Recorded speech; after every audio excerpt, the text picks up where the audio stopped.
Good morning, good morning, good morning, good morning. I hope you guys are had a wonderful evening last night. We've got some good things to talk about in the boxing world.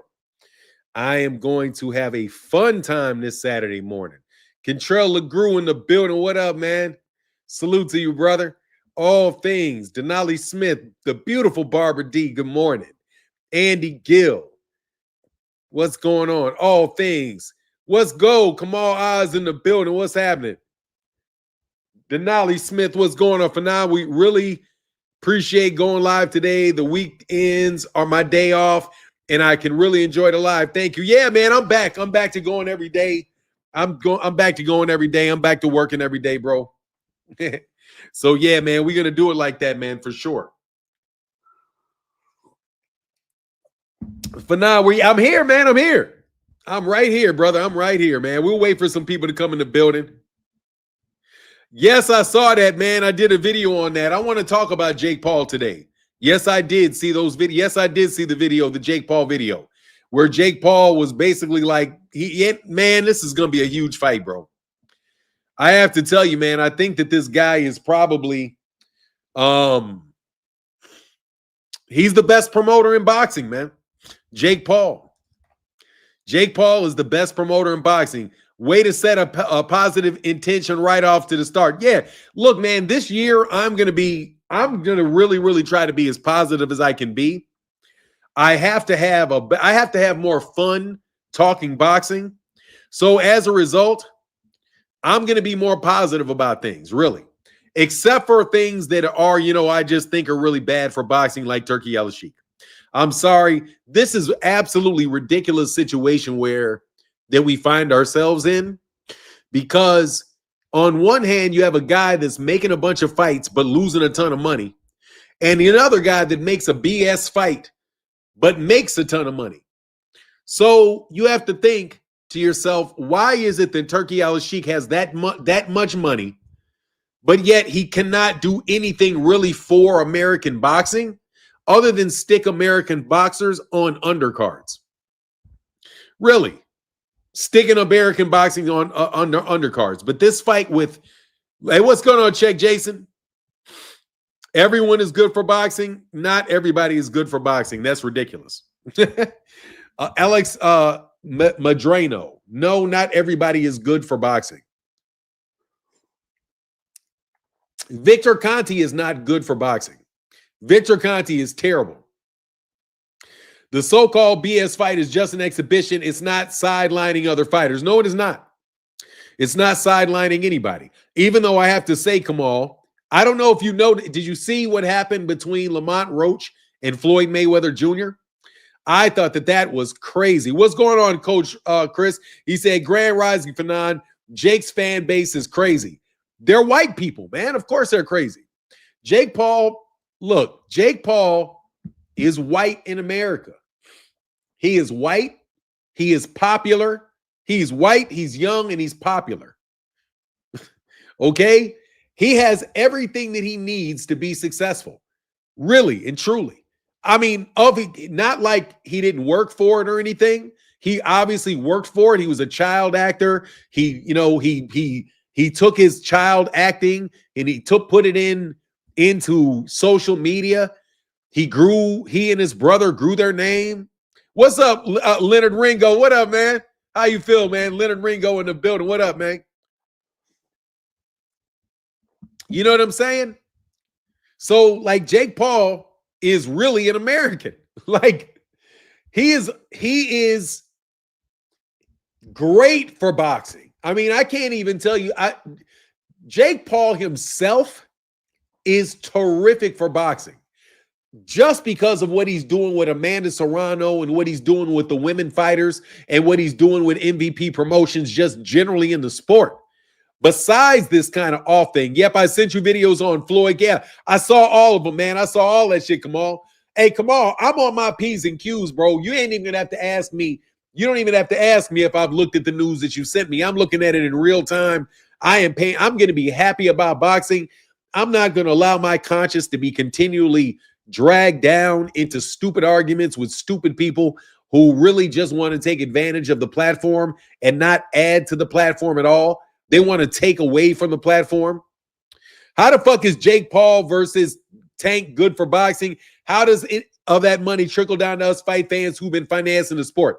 Fahim, I said that Jake Paul is good for boxing. That's what the fuck I said. Okay? I said Jake Paul is good for boxing. That's what I said. I didn't say this particular fight is good for boxing. I said that it is very, and by the way, but money never trickles down to fight fans. Fahim, that's a false question because when have you ever seen money trickle down to fight fans? Only way money trickles down to fight fans is gambling. That's it. I'm just telling you, he's doing a terrific job with his promotional company. And I'm just, what's up, Vlad's dad? What's good to see? It's good to see you, brother. Yeah, man, I gotta be on say, oh Lord, I am for real. He's killing it for women's boxing, and by adding Alicia, took it to another level. Yeah, he's doing a terrific job in boxing, man. He really is. All in all, Jake Paul is doing an absolutely fantastic job for American boxing too. Like he's putting on Shadaza Green.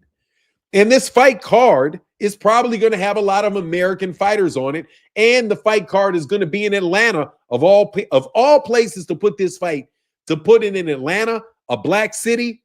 Come on, man. He's also bring a bunch of money. Oh, I'll tell you how it's going to trickle down to black folk. It's going to trickle down to black folk in Atlanta. Fahim Sator, don't you think it's pretty decent that Jake Paul took it to a black city? I think that that's one of the dopest things about the shit. But again, I told y'all way before I knew that this exhibition was going to take place, that I was going to start being a much more positive person. I am going to be somebody that you want to talk to because I'm so happy about at least the shit I'm talking about. Kamal said Lamont is still on his sympathy tour. Do you see him in that the DC Club video? Hell no. Look, man, I listened to him say what I heard Lamont Roach say was that he didn't want to fight Carmel Moten because Carmel Moten wasn't ready for him. Look, bro, I got it. What's up, Richard Prado? Fanon, do you know when will Turki leave to TKO and what happens to all the Turki fighters once he does he leave to TKO? Look, this is how I think it happened. I think TKO is dead in the water, bro. I think TKO is going to be it's a rough shot, bro. It's a rough shot with TKO. What's going on, 2 Cent? Roach is ducking Carmel Moten. Hey, man, you need to go ahead and fight Carmel. If he's food, it's food, right? If Carmel Moten is food, then you got to go ahead and eat that food, bro. You know what I'm saying? You got to eat the food. You can't say he's food when you're getting paid for him. That man can fight. Jump out there, go ahead and whoop him up and get your money. What's the problem? He said, yeah, they're promoting it under Zufta. They're not even promoting it under TKO. The reason let me tell you why I say that look, Sunchild, Carmel Moten may not be ready, but that is absolutely positively not Lamont Roach's problem. I say, but look, Martin, they mad he didn't work with, they mad he didn't work with Turki. Oh, man, that Jake Paul didn't work with Turki. Look, man, Jake Paul finna clean the fuck up, man. Jake Paul's finna clean up. Dude, Jake Paul is, what is he? Dude, he's 26 years old. Jake Paul is 26 years old, bro, and he's already got one of the best boxing promotional companies and relationships with fucking Netflix. Man, this kid is killing it, man. You can say hey, look, man, I was not a fan of all of the YouTube boxing. I'm not a fan. He's 28, dude. That dude is a kid, man. That dude is 28 years old, bro. Man, do you not understand if he can get a good transition plan into just promoting men's boxing? Man, dude, this shit can really take off for that kid, man.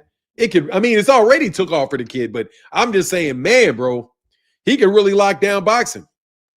Lamont says Gary Russell Jr. is too old and Carmel's too young. Lamont, make it make sense for real. You didn't win the Tank fight. It was a draw. Look, without a doubt, Al Heyman is still the GOAT. Yeah, but what I'm saying is Al Heyman is like 60. Al Heyman may be 70 something years old. Al Heyman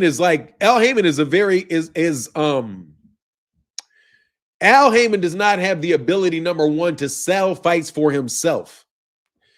I think Al Heyman has a tremendous organizational ability, and he definitely has a great structure. But Al Heyman himself does not jump out and sell the fights himself. Yeah, Al Heyman is clearly working with Jake. He worked with Al Heyman, had to work with Jake Paul on a bunch of fights.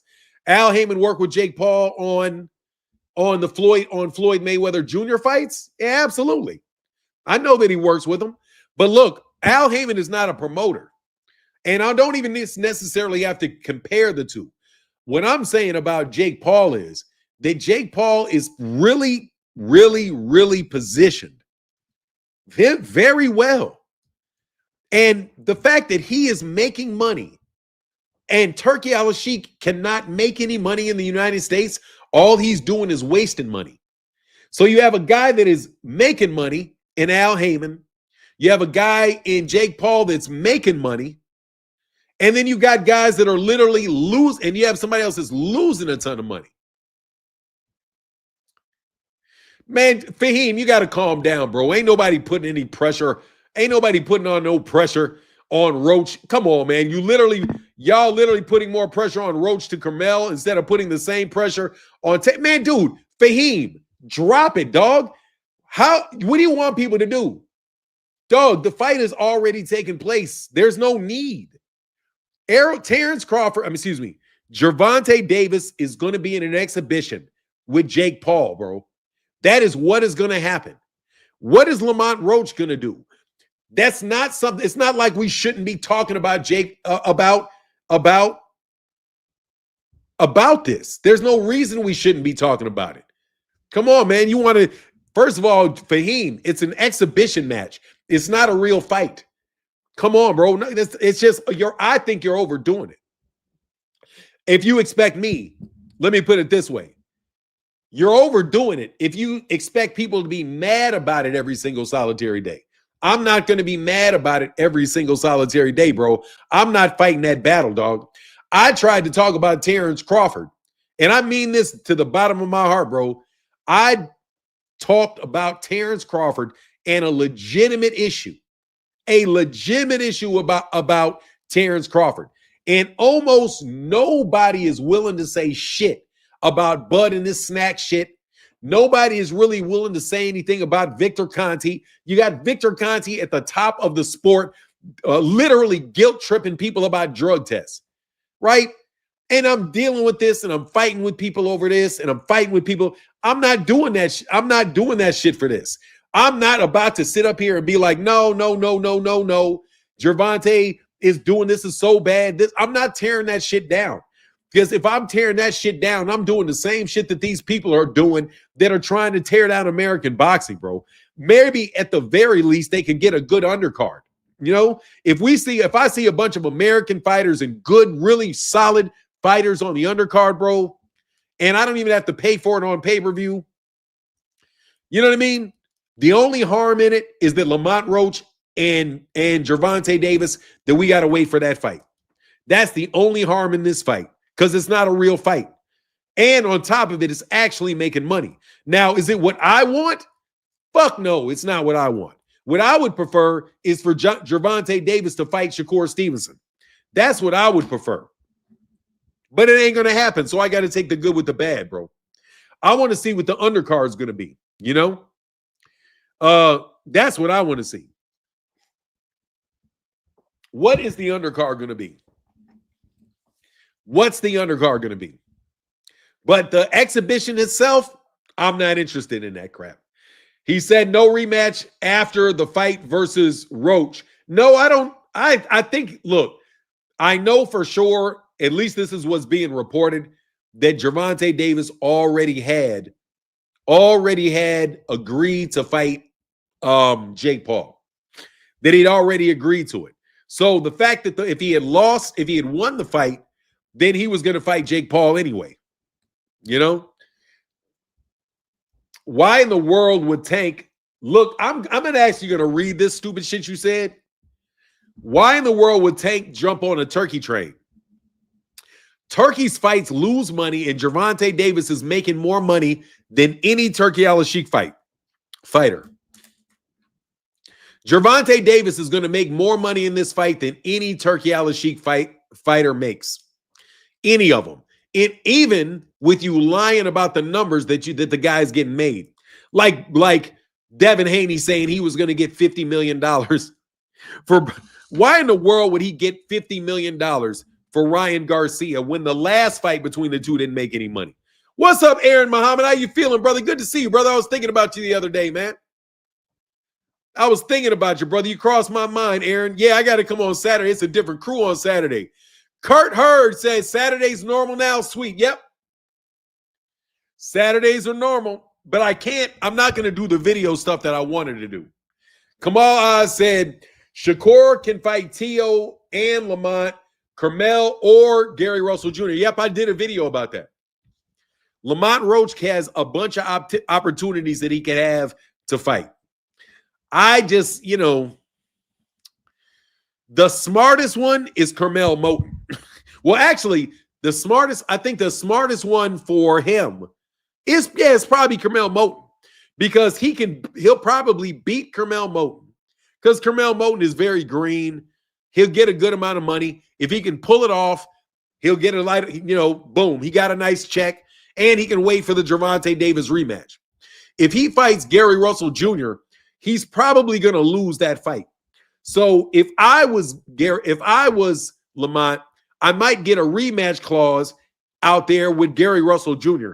because really, the Lamont Roach versus Gary Russell Jr. fight should sell very well, especially if they have that in DC. Those guys could get a really solid gate in DC if they did that. You know what I mean? Unifying with Foster, nah. Like, hey, don't get me wrong. I fucks with O'Shaquie Foster. I definitely fucks with O'Shaquie Foster. I'm just like, I don't know. O'Shaquie, but hey, I'll take it too. He can fight O'Shaquie too. I got him. He said, I got Carmel OKO and Lamont and Mr. Gary stopping him too. Oh, man. Gary, hey, I'm trying to tell you, man, he's going to get his ass whooped by Gary. All I want to say is this. I told you so. Jake Paul versus Tank. Jake Paul is the face of boxing and the A side to everyone. Jake Paul is ring walk will involve either a Harley or a monster truck. Yeah, bro, he was on the undercard to Amanda Serrano. So I'm not trying to hear that, dog. Jake is not there is no A side, B side to this scenario. And I'm telling you, there's no A side, B side to this. Because the fight, it's not like Jake Paul can do this with somebody like, oh, I'm going to fight anybody and have the fight be on Netflix.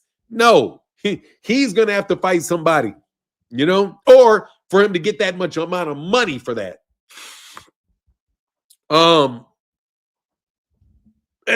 Hey, Control said, ain't that ninja on vacation? Yeah, he is. But don't hate on him. Don't hate on him. Please don't hate on Big Dog Willie. Big Dog Willie out here supporting. He said, I'm sick of them government taxing my ass. Roach should be happy to split his Tank paydays over 2 years. Hey, no, Kurt, they don't joke, bro. I'm sick of them government taxing of them gov taxing my ass. Roach should be happy to split his Tank paydays over 2 years. Hey, he got a big payday. He's going to get another one. So he's a blessed young man. Let me say that for sure. He got one payday. He's going to get the next. Shaqie and Cool Boy is locked in. Oh, Shaqie is fighting Cool Boy Steph? Wow.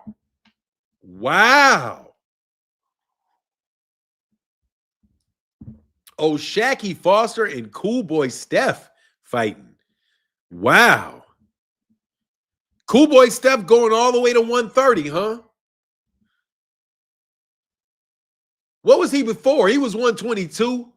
Then he went to 126. And now he's at 130. That, hey, man, let's get it. Let's get that. I'll take that shit for sure. Man, I like that.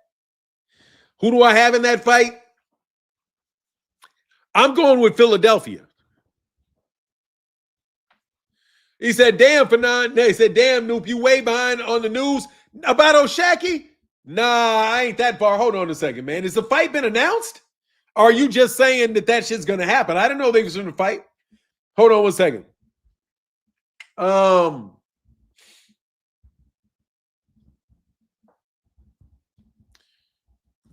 I knew is that he was going to make a return. I didn't know that they only had that announced, did they?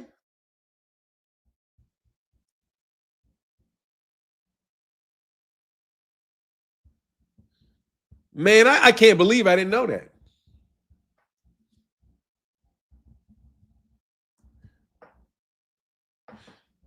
Yeah, wow, it was confirmed. I'm tripping. Yep, in Nevada. Oh, yeah.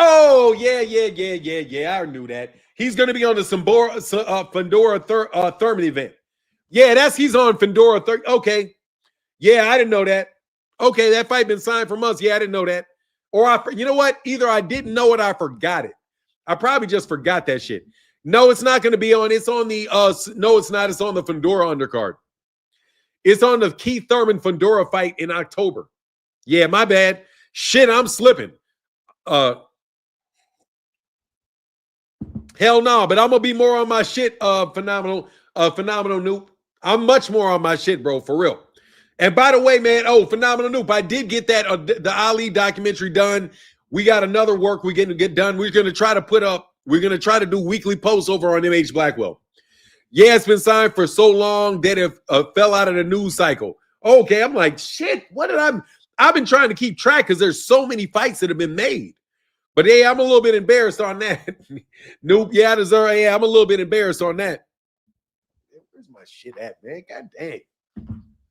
Pissed off, man. You slipping cause you dizzy from all that spinning.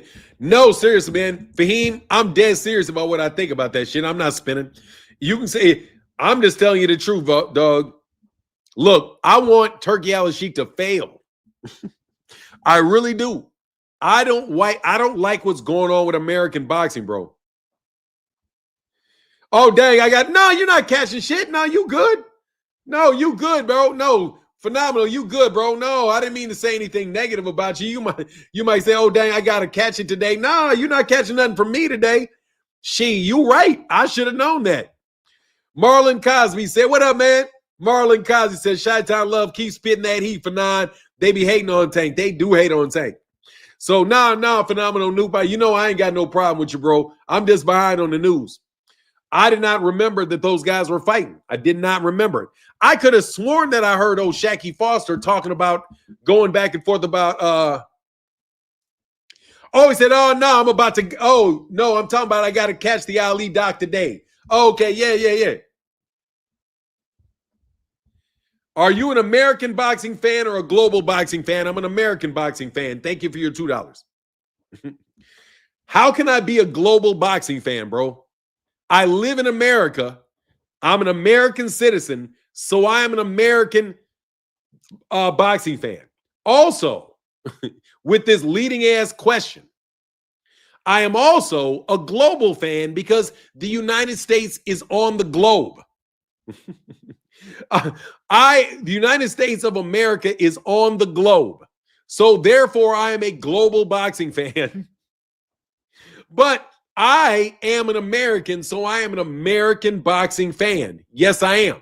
Just like somebody can be a British boxing fan or an African boxing fan, a Japanese boxing fan. There's absolutely nothing wrong with me being an American boxing fan in any sense of the word. I am literally an American boxing fan, and I am a fan of American boxing. Okay? Why do you have a problem with me being a fan of American boxing? I have to be honest with you. I don't give a shit about Argentine boxing. I don't give a shit about, I really don't give a shit about Irish boxing. You know what I mean? If there's a good fighter that comes out of Ireland and it's a good fight, okay, cool. But I'm telling you, I don't really give a shit what's going on in Sheffield. I don't really give a fuck what's going on in Braxton. I don't really care about UK boxing. You guys, to me, are shoving that shit in my face too much, and I'm sick of it. I don't give a shit about Saudi Arabian boxing. I don't care. I care about the fights that are taking place in the United States. I do. You know what I mean? Because but what your guys are trying to do is you're trying to get American boxing to leave America. That's what you're doing. You're trying to get American boxing to leave America. You're trying to get American fighters to fight for Saudi Arabia. You're trying to get American fighters to fight for Britain. I don't think that is a smart thing. I don't think it's constructive for the sport of boxing. It's not. You have to continue to grow the sport where you are. This idea that America's responsibility to grow boxing in Saudi Arabia is fucking stupid. Okay? And I don't mean to be insulting when I say that it's just stupid. Why in the world would I be caring about how good boxing is going in Great Britain? Great Britain doesn't give a shit about how good boxing's doing in America. They're always shitting on American boxing. You guys don't care. Did you hear about how Turki Alalsheik talked about America? How terrible our city is and how torn down it is and old and run down? Like, dude, you guys don't care about American boxing? So why can't I care about it? You care about British boxing? I listened to that dumb shit that fucking Spencer Fearon said about his fucking how you got five UK people in the top 10 of the heavyweight division. Don't nobody give a fuck how many of you UK fighters are ranked and who ranked you. But now I'll say it for you. Fuck your global boxing. I mean, pretty much. Fuck your global boxing. I don't need it. All I need is American boxing. Fuck your global basketball. I don't need your global basketball. You know, let me tell you something. I smoke weed, bro. I do. Fuck your global Eid. All I need is Cali. Shit. California's got the best. Why in the world would I be looking for what? Let me tell you something, bro. American boxing is like Cali, WEED. Okay? Cali, WEED is good enough for anybody. You do not need anything other than what they have. I'm promising you, because nobody's shit is better than theirs. Maybe somebody off in Amsterdam. Okay? But dog, there's no reason for anybody to buy anything other than Cali, that shit from Cali. Okay? Their shit is the best. Period. There's nowhere else needing to go. You don't need it. Well, let's sell it. Hey, but why don't you buy this Argentine? Why don't you buy some of this Saudi Arabian green? I don't need no Saudi Arabian green. I got Cali green. I don't need your fucking foreign boxers. I got American boxers. Our American boxers are the shit. I don't care what fucking weight class. Spencer, I heard that video, bro. I don't care about the weight class. It can be a heavyweight. It can be a middleweight. We got plenty of boxers to watch, bro. Plenty of them. Said the best weed comes from San Fernando Valley, period. I'm telling you, that shit is incredible. It's incredible. It's so much better. It's great.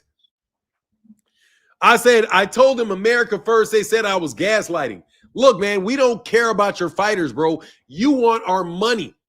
Netflix by and large is an American company, I do believe. But anyway, I told them to make hey, America first. I do not care. Care. What? Dude, that is a fucking list, stupid. Usyk, Bud, Inoue, Bivol, and Bam, top 5 pound for pound, proof is global. That is a stupid fucking statement, King. What kind of proof is that? Usyk, you're trying to prove that there's fighters all over the globe, you dumbass? There's all kind of fighters all over the globe. You just named, and first of all, 2 of the top 5 are American you just named. Basically, 2 are Russian One is Japanese, and that's your fucking opinion. That's your opinion. I don't care that you're top. What? I don't. I didn't forget it. I didn't miss it. Hold on. Anyway, Fredo, whatever, bro. I'm blocking you. No more $2 hollers, brother, from you. All right. I'm going to go ahead and clip you, bro. All right. So you're out of there. Thank you for your little pissant money, bro. I don't want your $2, King. Fuck off. Okay? I don't want your fucking $2. Bum off, nigga. Okay? Beat it, you bum. Keep your money, bro. Okay? I appreciate y'all for supporting the channel. Some people's money I don't fucking want. You're not going to sit here and troll me for $2 fucking, dog. Fuck off. Okay? Fredo. Fuck off, Fredo. I don't want your money. Fuck your globe. We don't need you. And in fact, let me tell you what I really wish. I really wish the United States would pull its military back from all of Europe so that you could have China and Russia roll over your bum asses. Okay? That's what I really would like. That's what I really wish for you. I really wish that the United States wouldn't spend a dime to protect your asses, and you would have to go fight yourselves. Go fight them yourselves, you ungrateful fucks. Okay?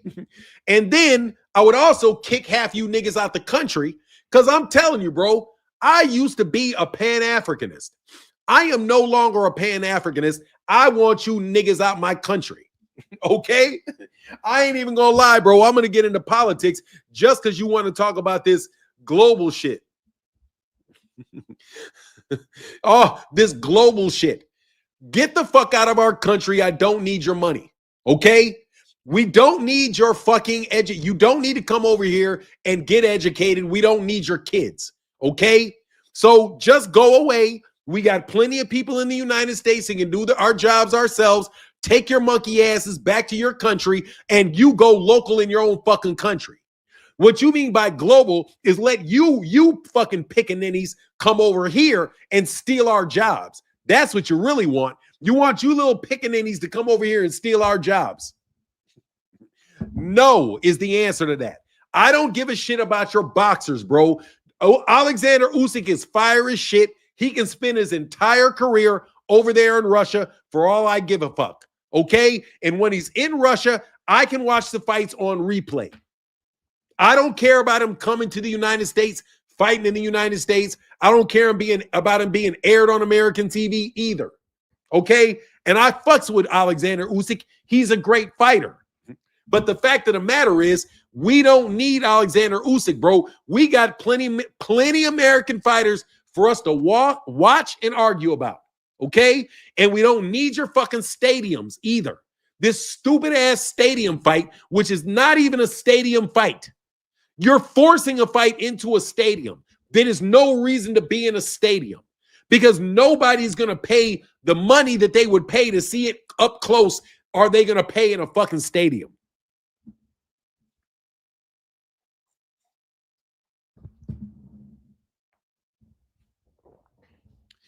No, yes, I did. I toured it. Yeah, my daughter's going to school.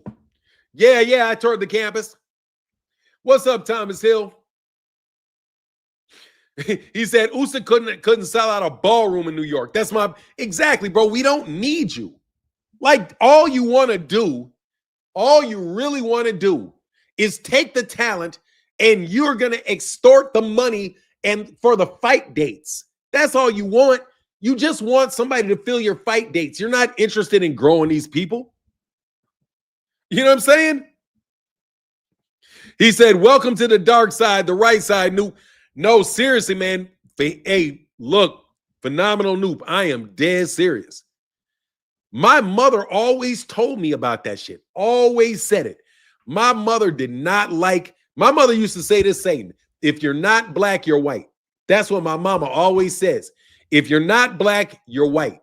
So for her, if you're not a black American, if you're not black, then dude, you white. She treats Jamaicans like they white, Haitians like they're white.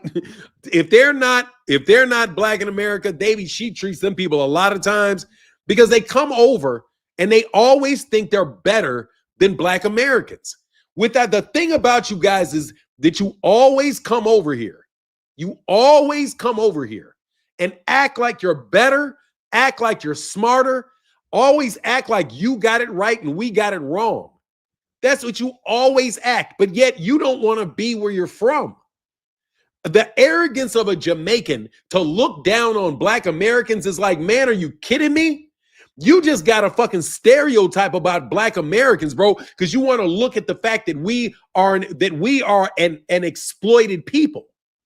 You come from an exploited people, see the exploitation in your own area, and you don't want to fix it. You want to leave.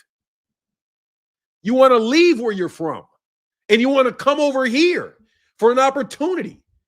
I'm okay with you coming, but shut your fucking mouths.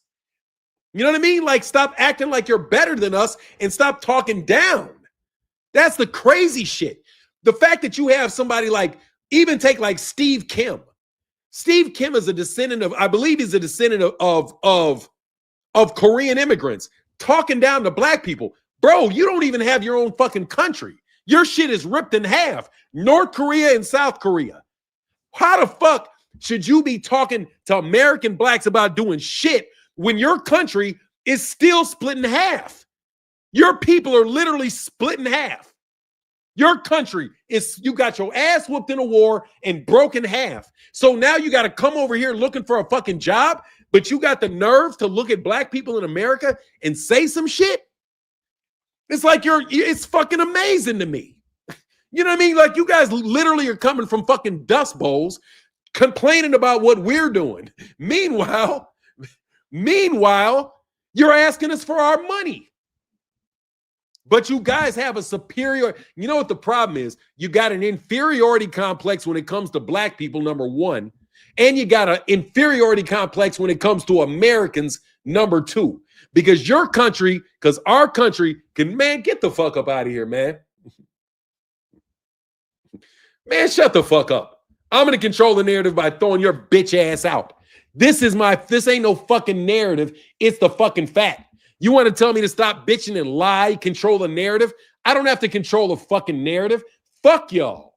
What do you mean? Control what narrative? I don't give a fuck what you think. What do you mean? Get the fuck out. It doesn't make me a difference. Nothing. We are the richest nation in the world. We are the richest nation in the world. And black people got a cultural monopoly in the richest country in the world, and that's your fucking problem. Your problem is that Gervonta Davis is from a cultural superpower inside of a military superpower. Get it? We are some of the most powerful people in the world, and you want to be part of it, but you want to tell us what to do. Fuck off. We don't need you. That's what I think. And I'll tell you, I don't believe you that we don't need you dudes for shit. UK needs us. We don't need you. We ain't taking none of your food. We don't need you for your fucking food. We ain't eating no goddamn chips, and we don't need your, remember Arthur Treacher's fish and chips? Arthur Treacher's fish and chips been out of business probably for 40 fucking years, okay? We don't need your fucking mint. We don't need your mashers and bangers. We don't need any of that shit, okay? We didn't need you when you came over here and started all the bullshit going on here in the fucking first place, okay? Because y'all were the first motherfuckers to lie about discovering America. So just get the fuck out of here, man. This should be on your other channel. Oh, no worries. Here you go. I got view. Don't worry about it. I got content coming on my other channel. But here you go. I'll go live on the other channel. Right there. Here you go.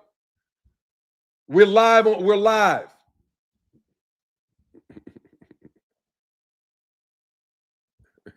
For now, watching that back. Of course. Don't nobody give a shit. Don't nobody give a shit about your country, bro.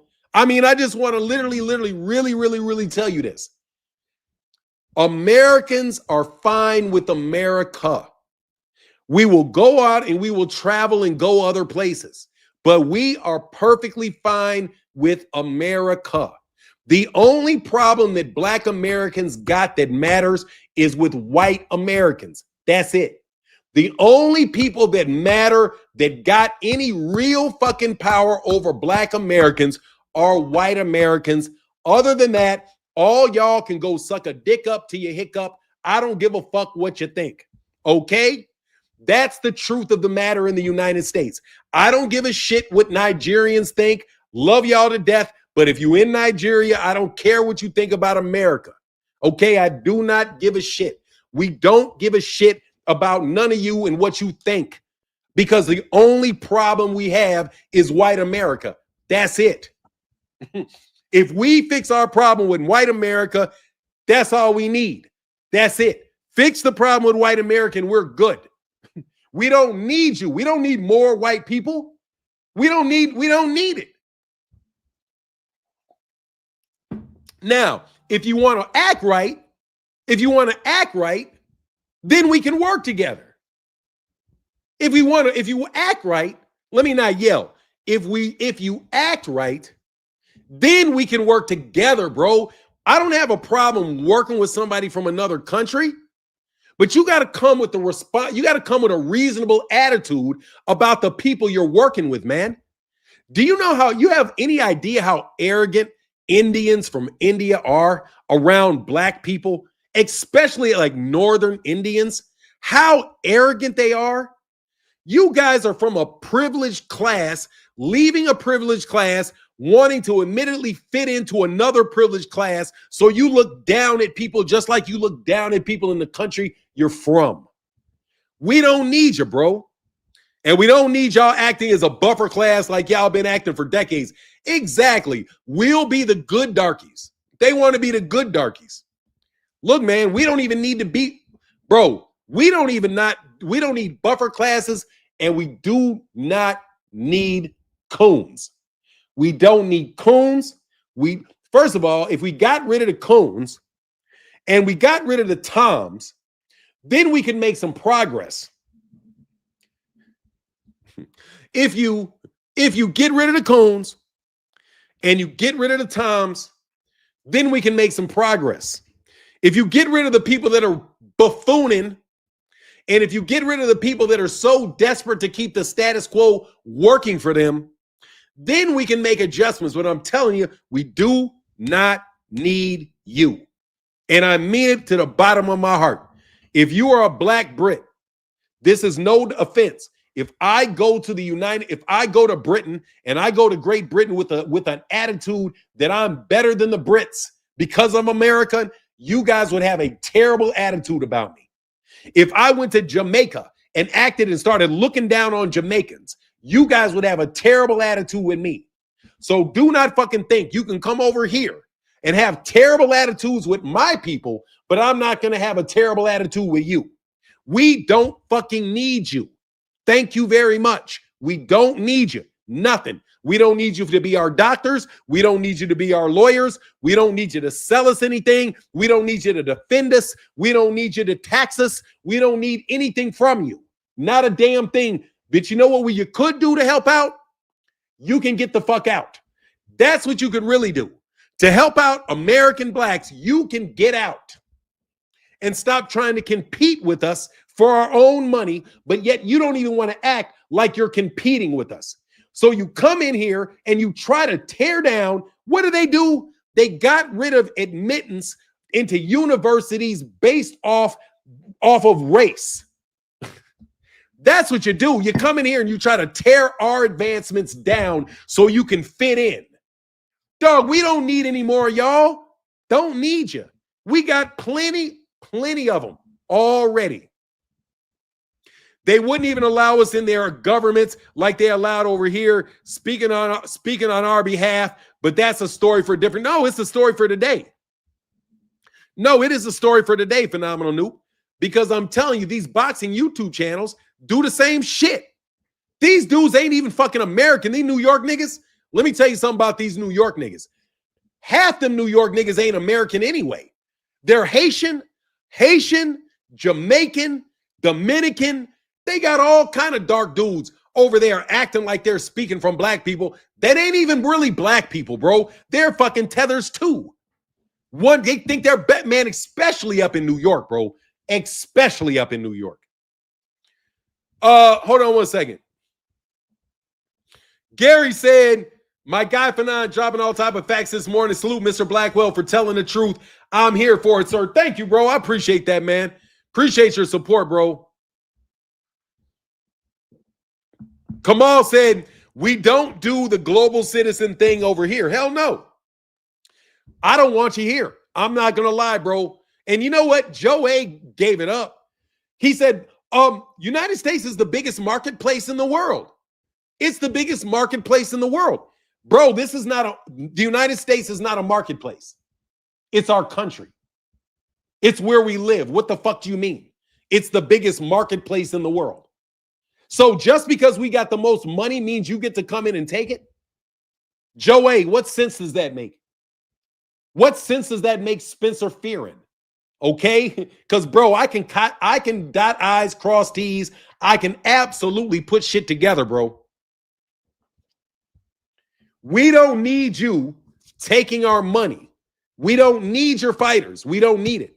You tried to invade the United States with AJ, snatch up a bunch of New York money, and try to grow him in the United States like he was the next Muhammad Ali. Because why? Because because we have the biggest marketplace.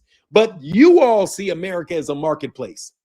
That's why you don't have any respect for the people that are here, because you only see it as a place where we're a bunch of dumb consumers and you can sell us anything and we're going to buy anything because we got a sellout boxing media that will sell out the American market in a second for a couple bucks.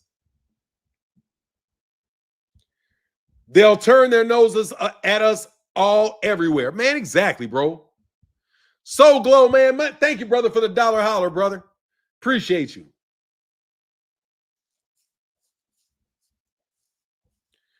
No, bro. I got a superiority complex, you fucking idiot. Saul Sayers. Bro, you got a massive inferiority complex against the UK. First of all, I have a superiority complex, not an inferiority complex. What part of we don't need you, your fighters suck, we're better than you, and it's our money, don't you get? Let me get this super chat real quick. I didn't get a super chat from BH. I didn't get a super chat from BH. Let me see. Let me check the Cash App. Yeah, a dummy. What I have a superiority complex when it comes to the UK. In every fucking way imaginable, son, I have a superiority complex when it comes to Europe. I'm going to tell you right now.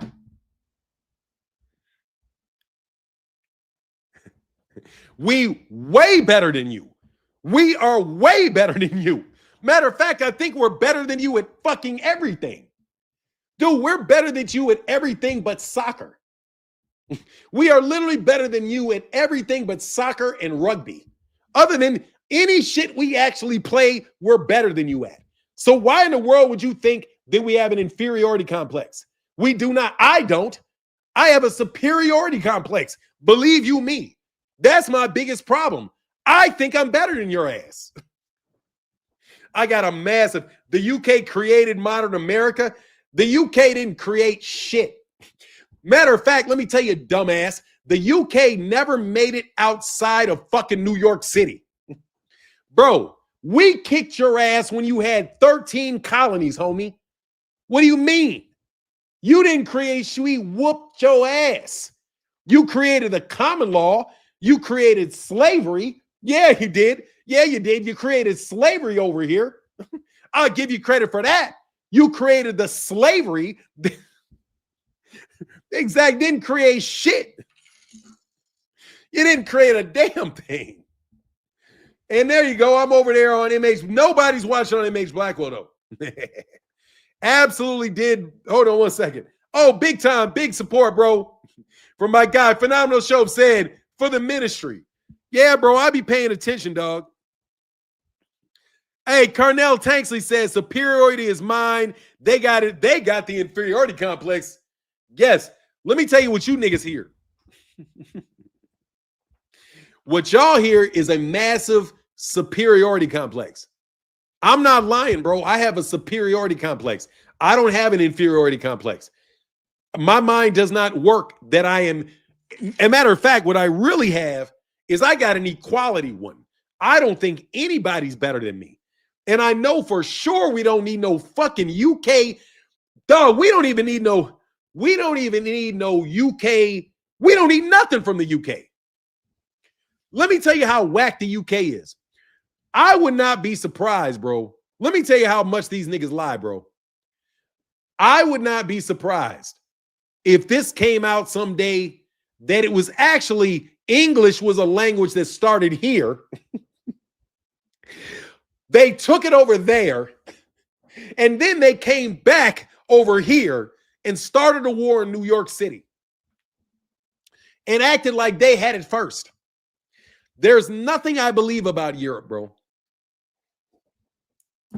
Because you guys lie so much. You guys are like blue blood.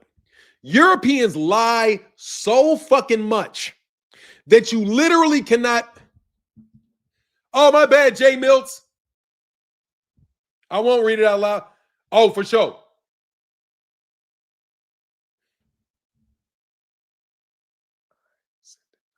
Hey, man, thank you. Oh, I won't, bro. Wow.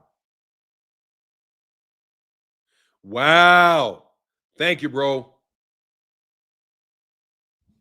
Appreciate you, bro. I won't read that out loud, bro. That's huge, bro. Thanks, man. I see you. I see you. I see you, champ. I see, hey, bro. I see you, champ. Oh, man, look, phenomenal new, bro. Oh, I definitely know what you're talking about, bro. If the UK didn't create America, please stop speaking English. I don't speak English.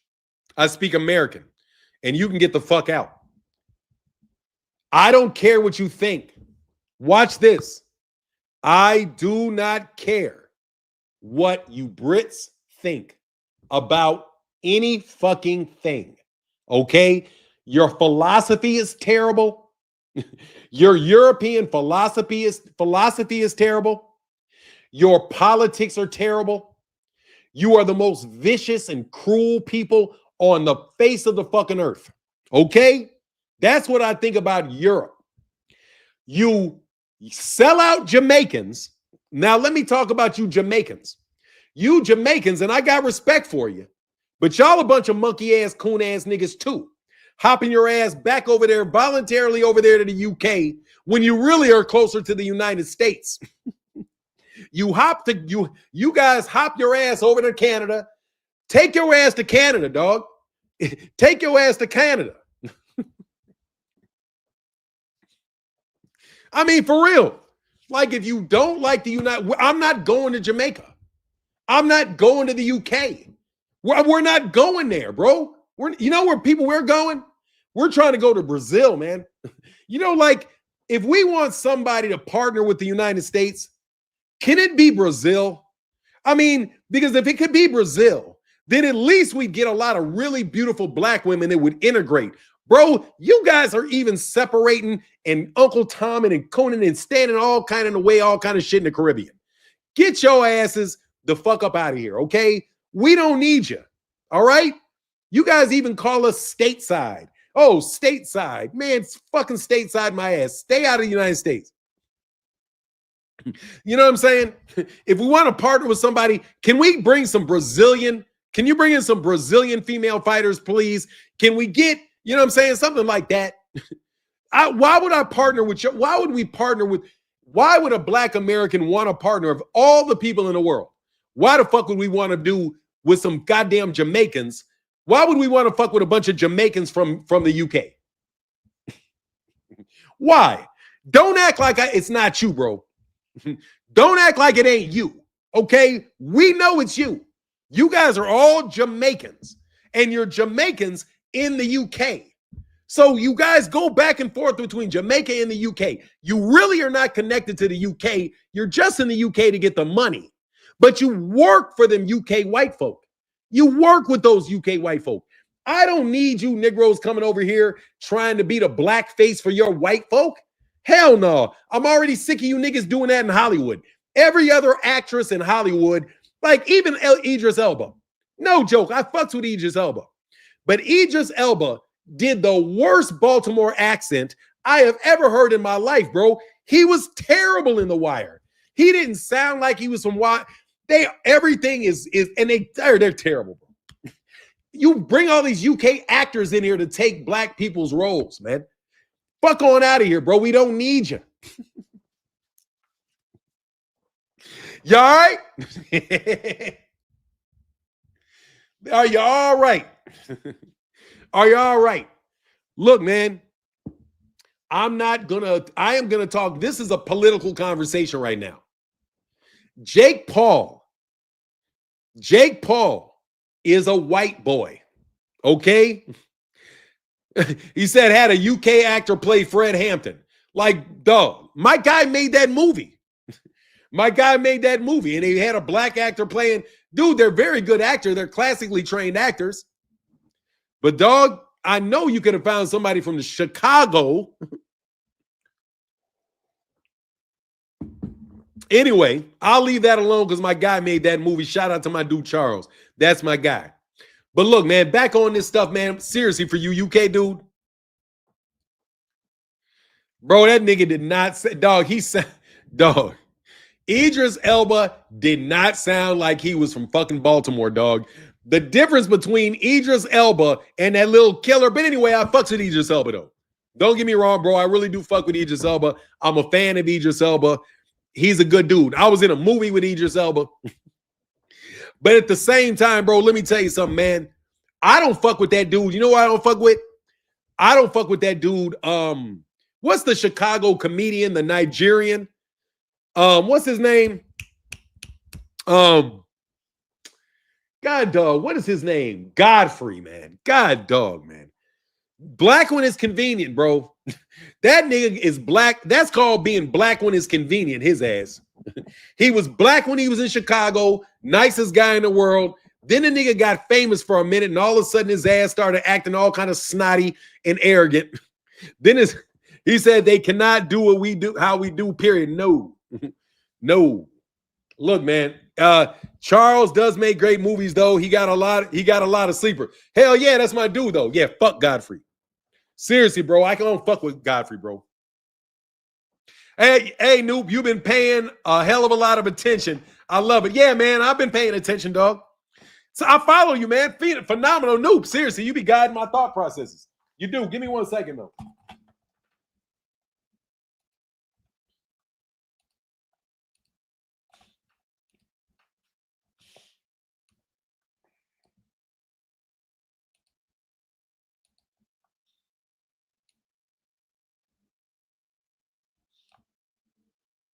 What the fuck? Hold on a second.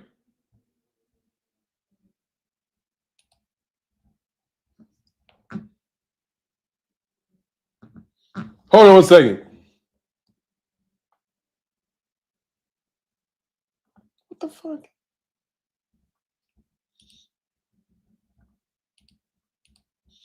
Give me 1 second. I'm sorry. Where did they go?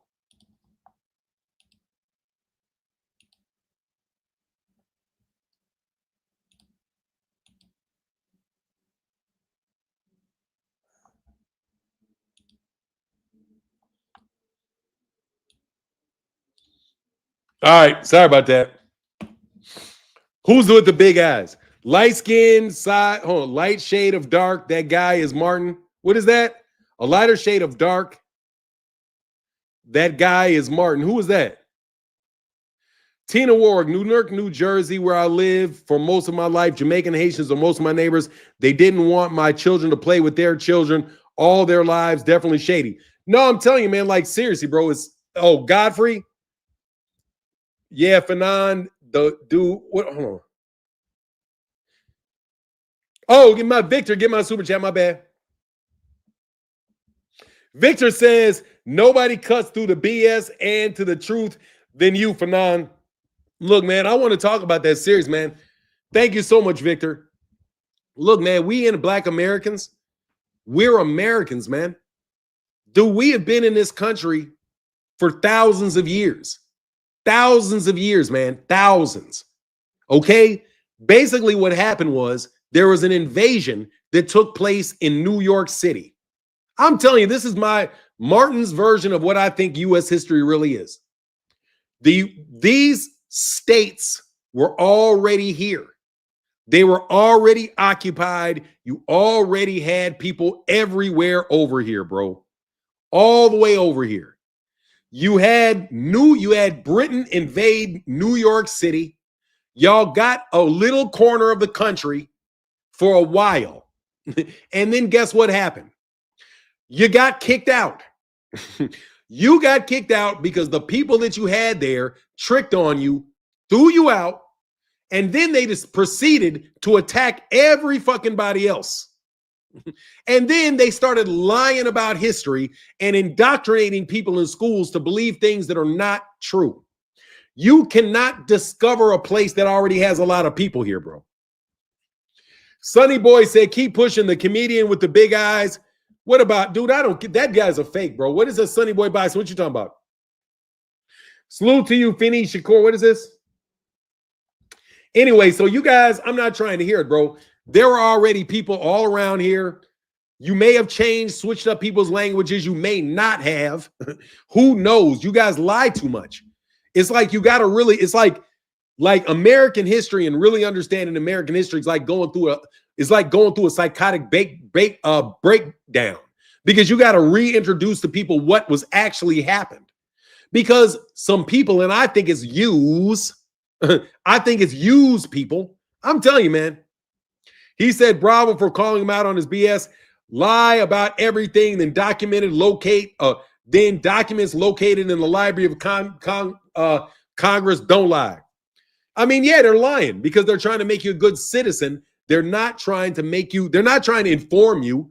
They're trying to make you a good citizen and make you believe in the United States. But let me tell you for real, I don't give a shit about the past because we all live here now, right? And the fact of the matter is, I've only lived in the United States. I love the United States. I don't like how white people treat black people in the United States. I don't. I also don't like how black people treat black people in the United States. Other than that, though, I don't care what Mexicans have to say about black people because you're not our problem. I'm sorry. If Mexicans took over the United States and they were running the United States, then I would be concerned about what their opinion of black people are. But I'm not going to care as long as they're on the same economic and social level than I am. What difference does it make what Asians think when they're on the same social economic level I am? And what is that? Non-white. Okay? I don't care how much money hits your bank account. I don't care if you're living in a nice house, because you know full well those things are transitory. You can make a lot of money in your lifetime and then your kids can be broke. That shit is transitory. But what does remain consistent is your ethnic group. And in the United States, blacks, we are our own ethnic group, and we are not the same as people from Jamaica. We're not the same people as people from the Dominican Republic. And guess what? I used to say we should all be the same people. We're all black. But guess what? Y'all don't want to do that. You don't want to come to the United States and say, hey, I'm a black from Dominican Republic. That's not what y'all want to do. Y'all want to say that y'all are Dominican and treat Dominican like an ethnicity and deny that the blackness in you. So, okay, you want to be from the Dominican Republic, take your ass to the Dominican Republic then. And what do you want me to, and that's just what it is.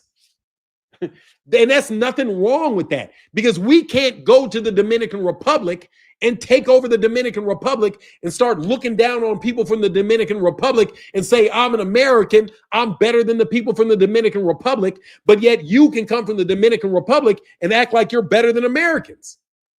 The shit is fucking mind-boggling, but it's not mind-boggling when you really think that you just want to be white.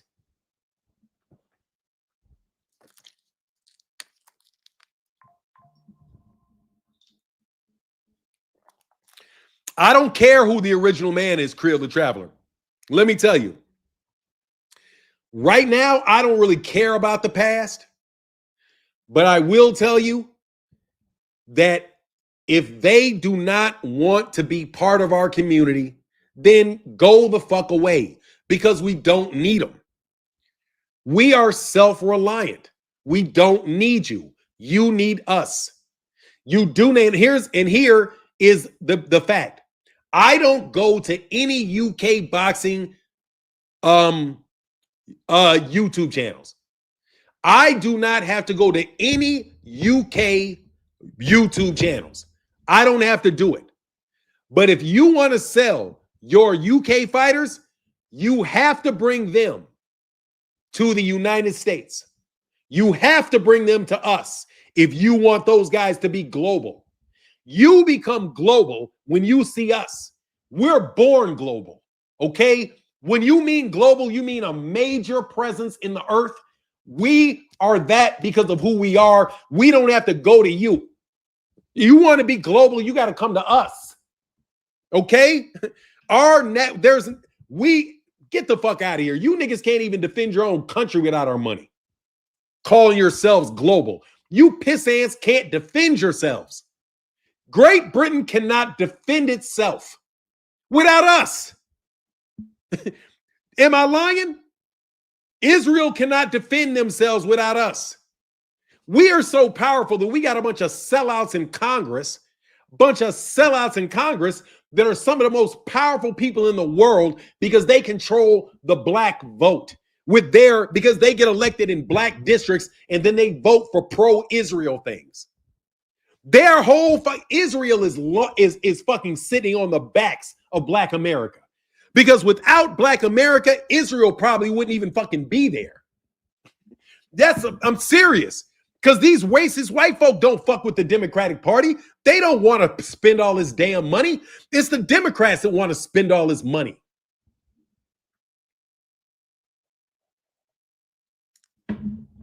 So let me say this again. We are politically very well positioned and we don't need you. See, because what you really want to do is you want to take advantage of our cultural strength. You want to take advantage of our political strength, but you want to put yourself above us at the same fucking time. You want to take advantage of our strength. You want to take advantage of our marketplace, but yet you want to be above us at the same time. All you want to do is replace the white man. That's all you want to do is replace the white man in our life. You want, because you speak the king, because you had a British accent or something. I don't know. But I know you Jamaicans from Jamaica are some arrogant ass people when it comes to talking about black Americans. Y'all are real arrogant, like y'all are better than us. And then British white people, of course they think they're better than us. So to me, it looks like we got two groups of people that think they're better than us that we don't need. So fuck Anthony Joshua. We're never going to support him. Fuck Daniel Dubois. We're never going to support him. Fuck Tyson Fury. We're never going to support him. Never. Never, ever, ever, ever. That's why your ass can't fucking have, that's why you can't sell any pay-per-views on DAZN. And tell me I'm lying. You know I'm telling you the truth. And it's the truth that has you so bitter. I wouldn't be surprised if you guys weren't literally behind a lot of the shit that clown Blue Blood does. Because that nigga looked like a goddamn, my hair is so curly. My hair, I'm trusting you, any New York nigga, anybody from that East Coast, bro, as many Haitians and Dominicans and people from Belize and all, y'all sound like New Yorkers to me. I don't know if you're really black or not. Need a brother to appeal to the masses. Hey, I'm just saying. He said, I'll support Caroline over Daniel's bum ass. I'm just saying.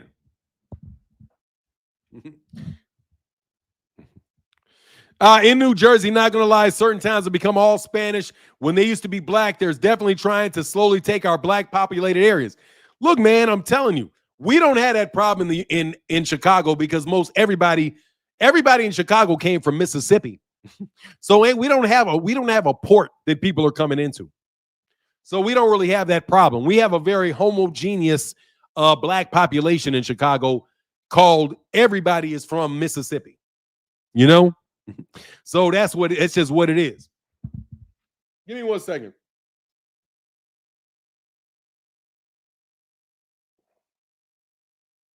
Thank you, bro.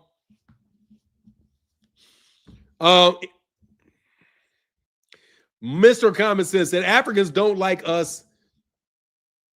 My people shall be hated of all nations. Look, man, they want to be us and they hate that we're the best. Don't worry about it, man. White Americans hated black Americans for the same reason. A lot of white Americans are very jealous of black Americans. They really, really are. If you ever went to a white school or if you ever listened to the stereotypes of black people, white people in America are very jealous of black, especially black men, very jealous of black men because of the reputation that black men have for sexual prowess and the fact that their women love us. You know, the same reputations Jamaicans have and why white women go travel to Jamaica to sleep with Jamaican men. Man, let me tell you something, bro. I don't want to talk shit about Jamaicans, but I really wish Jamaicans would not talk shit about Americans because, bro, we're not passport bros, okay? Y'all literally got white women going to Jamaica and turning your sons into hoes, okay? Seriously, bro. That's why I'm telling you, bro, them dudes like the ones that go to the UK, Dexter St. Jock syndrome. Exactly, bro. Like for real. That's what white women in America travel to Jamaica to treat you guys like monkeys. And you guys think that's some dope shit. Yeah, that's what they do. So they leave the country and treat you the same way that they would treat you so they don't have to go to the black neighborhoods. Do you know that these white men know where their women are going for those reasons? Just like those white men knew that their white wives were going with black men in America. So there's like a lot of jealousy about that. You guys think, well, man, there's so much money getting sent to our country from America that everybody should be rich in America. Why are these black people complaining? My people go to America and then they send us back all this money. That's because you sent the ones with educations there. And you also sent them into communities where they had portals to get jobs. So you Jamaicans are giving jobs to other Jamaicans and not giving jobs to black Americans. I don't know how often I see non-Jamaicans working at Jamaican restaurants. You know, you guys are trying to take care of your own culture. And that is dope. I don't have a problem with that. All I'm saying is, bro, we don't need you though. And if we do participate, we participate and go get some, go on to the grill. I support the grill. Talking shit will be here like roaches about what? A lot of Africans don't like us as well and don't really think and definitely think they're better than us as well. Look, man, you know what I would hear? I would always hear when Africans, because I have African relatives. There's Africans that are married into my family. So don't get me wrong, bro. I don't have a problem with Africans. I really don't. I got a lot of respect for Africans. Brilliant, brilliant, brilliant people. I've had a lot of professors that were Africans, Nigerians. No joke, bro. No joke. They really are brilliant, brilliant people. Only thing that I have an issue with is when you get a superiority complex. Because when they talk to me, they act like they got sense. But they treat me like I'm the exception to the rule for black people. But here's the thing. Educated black people, formally educated, let me say it this way. Formally educated black people with high incomes are rare in every country. Everywhere. There's not a country where it's not the exception to the rule for a black person to be well educated and prosperous financially. Okay, it's the same situation in every country. So why would you come from a situation where it's the case? See, it's the case here, unless you had a superiority complex to the blacks in your own country, which is quite possible. And then you could just be phrasing it as your general fucking superiority complex that you have in black people in general. Yeah, interesting stuff, man. But look, I'm going to put a link in the chat if anybody want to talk, get some points off for a second. Otherwise, this was a Saturday morning live stream that I am going to be doing now on. For sure. Hold on.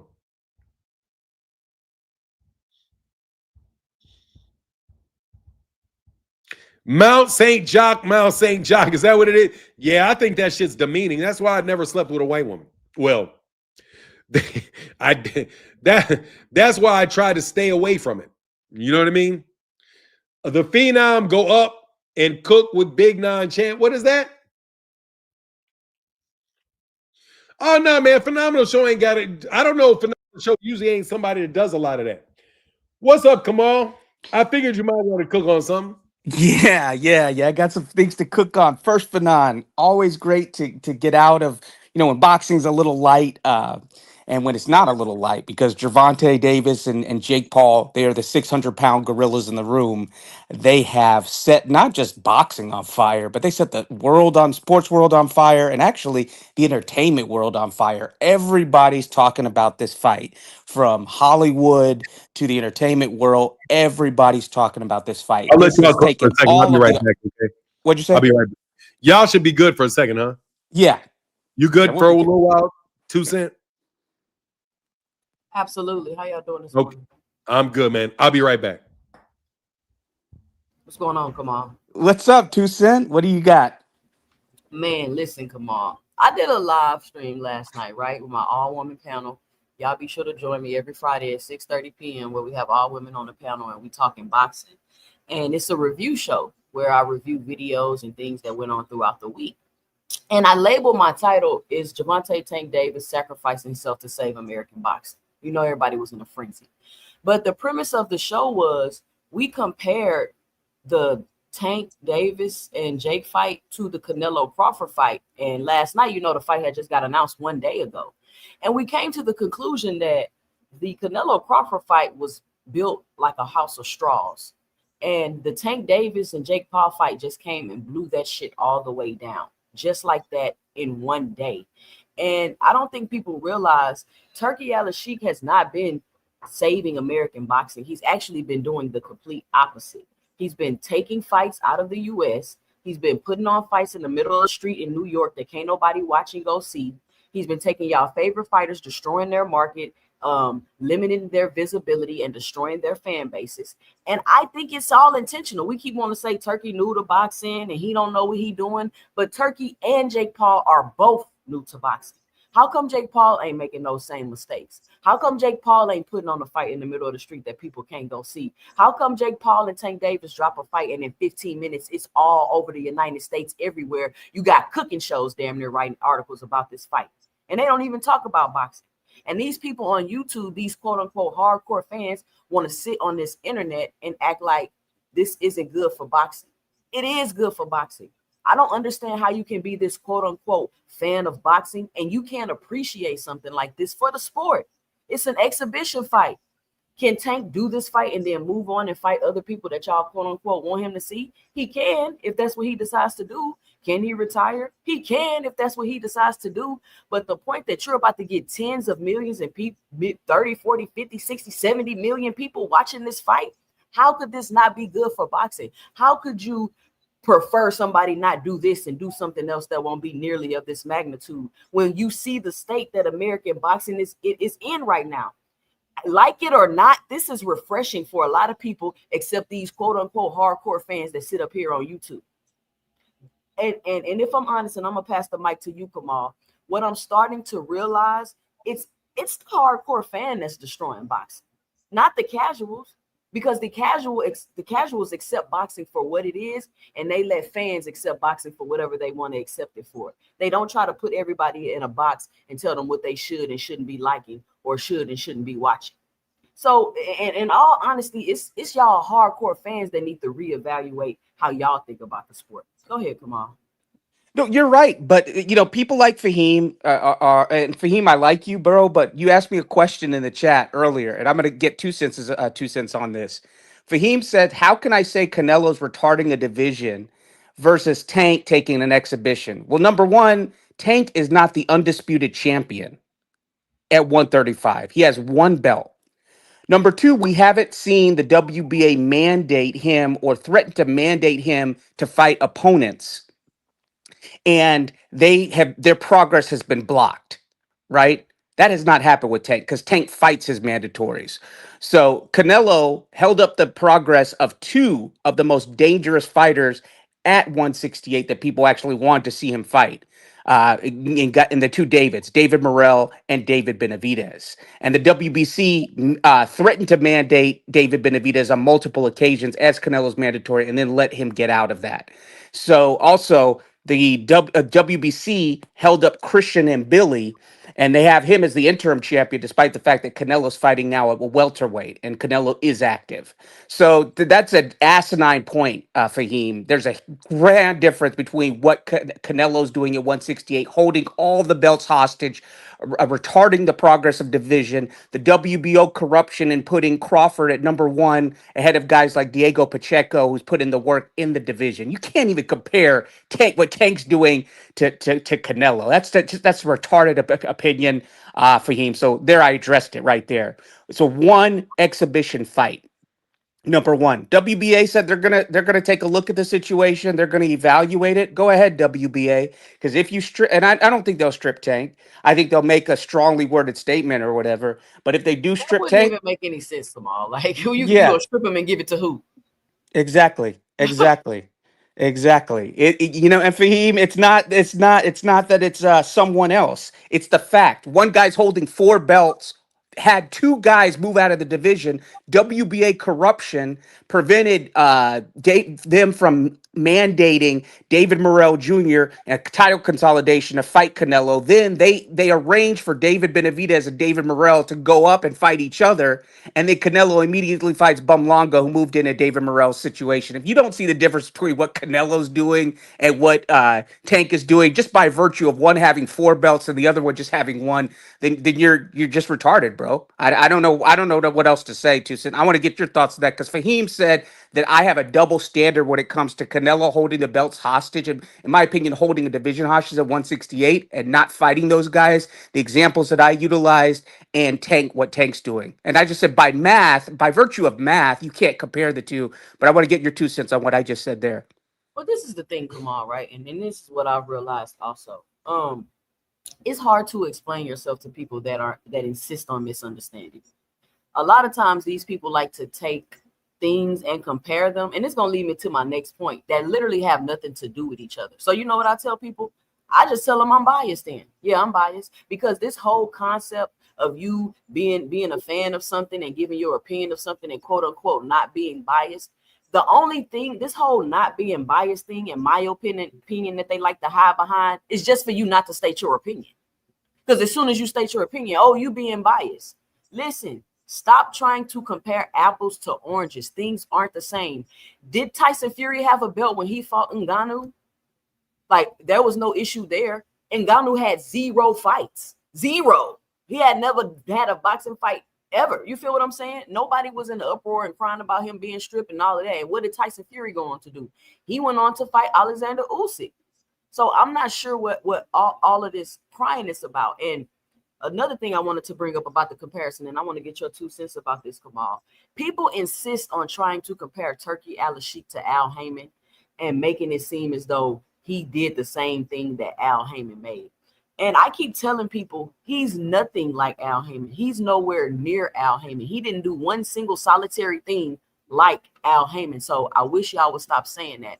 I want to get your 2 cents about that, Kamal. And I want to get your 2 cents about the backlash that people are really upset because Gervonta Tank Davis decided to work with an American promoter in Jake Paul versus working with Turki Alalsheik. What's your 2 cents about that?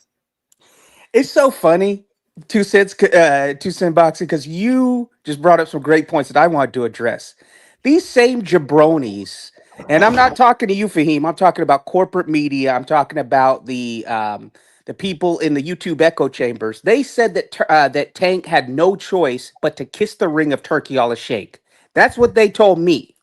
These same people cheered when Shakur used racial epithets, what I felt like, okay, so some people disagree. I felt like it was a racial epithet, calling Turkey and his guys towel boys. And then he had to go and apologize on Twitter. They praised him for doing that, for going back on his word. They praised Tio for signing with Turkey, and then they praised Tio. They praised Tio for apologizing for quote unquote insulting Turkey and his religion, which he did. Tio did because Tio's an asshole. So they said to me and you, 2 Cents, that Tank was in a corner, that he had to go kiss the ring of Turkey, that him asking for 2 Lamborghinis just to even have a conversation with Turkey was preposterous.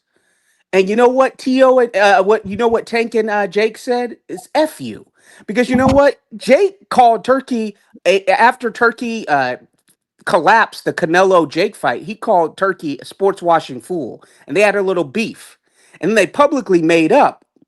And so Eddie Hearn was talking about, and don't think that I didn't. I sent Fanon the video. Don't think that didn't go unnoticed. Eddie Hearn. Eddie Hearn was maneuvering to make Jake Paul versus Anthony Joshua. And so Jake Paul publicly made up with Turkey Alalsheik. He was talking to Eddie Hearn. Eddie Hearn sued Jake Paul because Jake Paul talked about Eddie Hearn's corruption.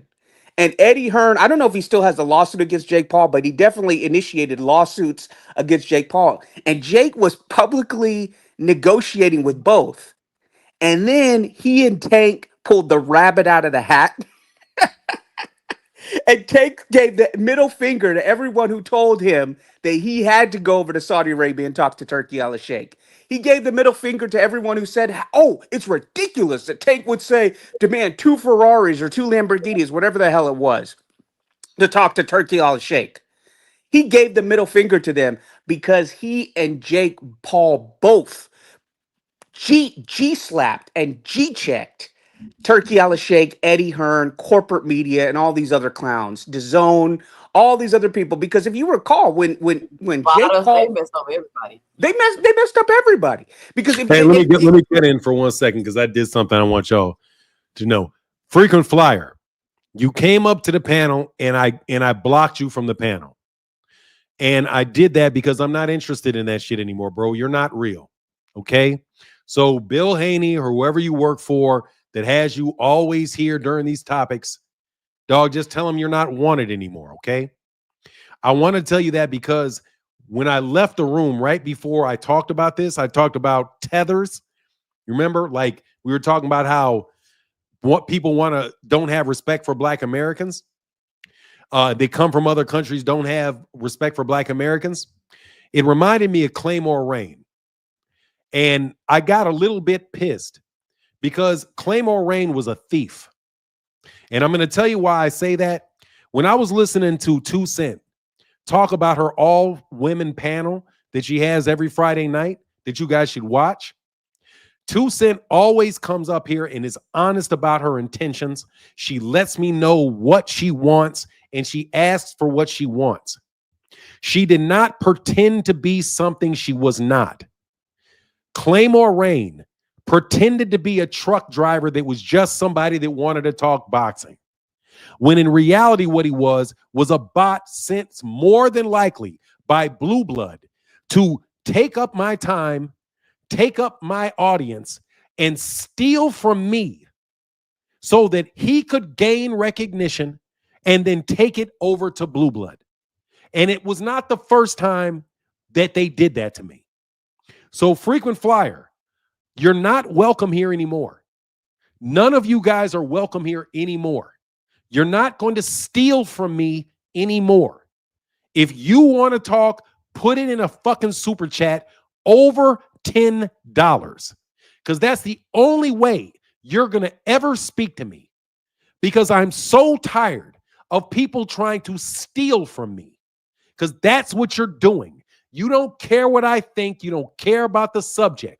You only care about you being seen and you being heard for your own purposes. And it's not an honest conversation about the sport. There's nothing honest about any of you guys. And you should be absolutely ashamed.